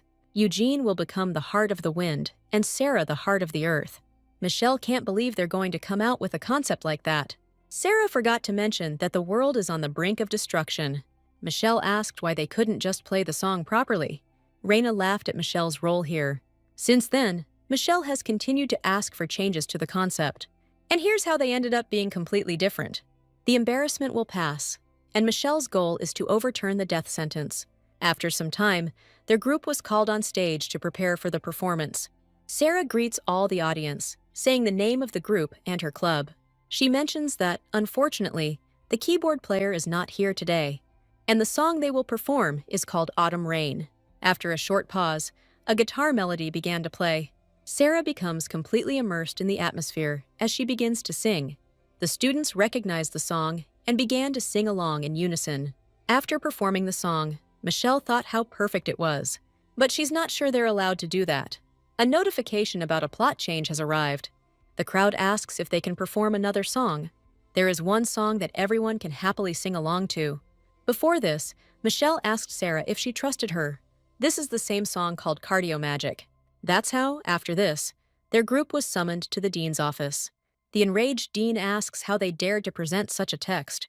If the academy had not considered it an extraterritorial zone, they would all have been arrested. Sarah felt they had to live up to the audience's expectations. The dean asks Evan to restrain herself, as she has already been called to the dean's office many times. He will tell Count Letham that Reina has squandered all the donations on cleaning. Eugene also apologizes in advance for everything. The dean suddenly informed him that an urgent message had arrived from the north. The dean will justify his absence with his powers. Eugene thanks him and goes to prepare to leave. The dean hopes that they have understood everything in any case. In her status, Michelle noticed that the sign about the club's dissolution had disappeared. Now all that remains is to ensure that Eugene doesn't drop out of school. Michelle has to meet Hubert and the others. She wondered whether she should use the points she had earned yesterday. She'll have to improve her premonition if she wants to get clues. It is more important for her to solve the looming problem. But all she needs now is a tasty, sweet drink. This will help to raise blood sugar levels well. Michelle feels the white powder of happiness flowing through her veins. Now she's going to test Evan's skills. For some reason, her heart starts beating faster when she uses the gathering skill. If her heart tells her to, she should follow this skill. But there is a higher skill, and it is not immediately available. This is because it can be combined with other skills. Michelle decided to see what this super skill did. It turns out that this is an improvement in the quality of items. But since the real target is Michelle, she decides to leave Evan aside. Now time will increase the level of the premonition skill, but she suddenly had a dangerous feeling not to do it. Michelle is going to close her eyes and level up her skill. She thought this could be a powerful skill now. She suddenly developed the skill of inspiration. There is a low probability that a musical idea will come to her mind. Michelle can't believe she lost her sense of foreboding because of this skill. At that moment, she suddenly began coughing up blood. After that, she put all her experience into superhumanity and precision. A little later, Hubert and the others arrived at the meeting place. Michelle asked if they had a place they really wanted to go. Larry says she's always wanted to ride the Ferris wheel. They admire how well everything can be seen from above. Michelle told how she was punished in the dean's office. She clarified that the punishment was a small job. She asks Hubert if there is a way for the dragon to move south. It turns out that for Hubert, it's all easy and simple. But when Michelle asks, Hubert is already starting to have doubts. He asked the King of Machines. He will clarify and then write to them. The main thing is that it can connect to the Akashic records. Akash is called the essence of the library of all humanity. Once connected there, you can read any entry. This will make it clear whether Hubert's method works or not. In exchange for this, he asks to play with him all day today. For the first time, Hubert is relaxing like this without any unnecessary thoughts. Already in the evening, when it got dark, fireworks appeared in the sky. Larry said the finale should have fireworks. Suddenly, Michelle saw that Hubert was crying. He screams that he doesn't want today to end. Michelle remembers that he must not let people know who he is, so she covers his mouth with a handkerchief and asks him to calm down. Michelle asked Larry if he always reacted this way to alcohol. It seemed like this guy just could never get a proper rest. People were constantly attacking the tower that Hubert was defending. Kana says he can give up the family business, but Hubert wants to help his father, and Kana didn't have one. It's sad that Hubert never really had a proper rest. He doesn't want to say goodbye to Michelle and go back. It's too hard for her to ignore this. She says he can ask Gert for permission to go north with her. If there is someone nearby who knows the Dragon King, it will be less dangerous. Hubert immediately agreed to this and ran to ask. Larry apologizes for keeping her late. She also promises to contact her later and leaves. This festival was crazy until the very end. The next day, all the club members except Eugene were put to work on the construction site. They promised to help with the renovation of the canteen. One of the workers asks Michelle to help him level the structure. He thought that if the dean sent students, it would be of no use. As he said, later it would be possible to shape the glass using magic. In the original story, Sarah's assistant had teleportation powers. He was so strong that Michelle even bowed her head to him. Since he is the main character, he should know better. Suddenly, Michelle saw a bird soaring in the sky. She sent her a letter, and it seems this is Hubert's reply. After talking to the King of Machines, he rated their success at 49%. Hubert will rise north early and wait. Sarah was surprised to hear that there really was a way to stop the Dragon King. Sarah gathered before the Emperor to announce the mobilization. But to stop the dragon, it is not an army that is needed, but themselves. Sarah asked what her plan was then. They will hold a concert right in the middle of the battlefield. Michelle says that this plan was devised by someone who knows the Demon King well. Then Sarah asked why he hadn't heard from her yet. In any case, he watched the king more than they did. Surprisingly, the Demon King is actually golden. Everyone was sure that it was red, but by its nature it was not. He read a long fantasy novel where a red dragon went to the human world to have fun. Michelle will not go into details, citing copyright. The dragon is very suggestible and dependent on the atmosphere. He does it like a child, so they need a different approach. They are students who have gathered, forgetting about statuses, and also with skills that even professionals are afraid of. At this moment, the Dragon King will be completely delighted. One of the members is forced to leave the group due to personal circumstances. And the reason why Eugene left the group is the war. This means that if the Dragon King stops attacking, their group will be able to continue their activities. It won't stop the war forever, but it will work until Eugene is released. Sarah will try to be capricious and ask for an advance. After this, she asks the others to prepare for departure. Sarah went to the Emperor's reception room every day and begged for money. The song thrush rejected endless offers. Reina, on the other hand, was looking for a way to survive alone, and Michelle walked around the academy collecting donations. The martial arts department pooled money to bring back their boss. They will spend this money on food, housing, and small expenses. And finally, Michelle asks the professor if they have a chance. She asked if they could satisfy the Demon King's desires with a concert. The dean left the office and laughed loudly. When he returned, he said that there was an unexpected plan. But he still thinks it will work. Hubert will go first with a message of peace and love. Michelle still doesn't understand how the dean knows so much about the Dragon King. If his reaction is positive, then the plan is promising. Michelle clarified what would happen if she skipped this time. What would happen on the road? It is obvious that she will receive an academic warning. If they stop the war, the rector will count it as attendance. If they can handle it, there won't be any problems. Finally, they set off for Brandenburg. Sarah talked about wanting to buy food and eat it all. They bought treats and played games to kill time. And finally, Brandenburg Castle appeared ahead. Sarah's servant asked if she would like to go to the Count first. But Sarah says they're here on business, so she asks him to take them straight to the stage. In the distance, the stage where they would perform was already visible. And opposite her, not far away, there was a bunch of dragons. Michelle began to realize that this was the center of the battlefield.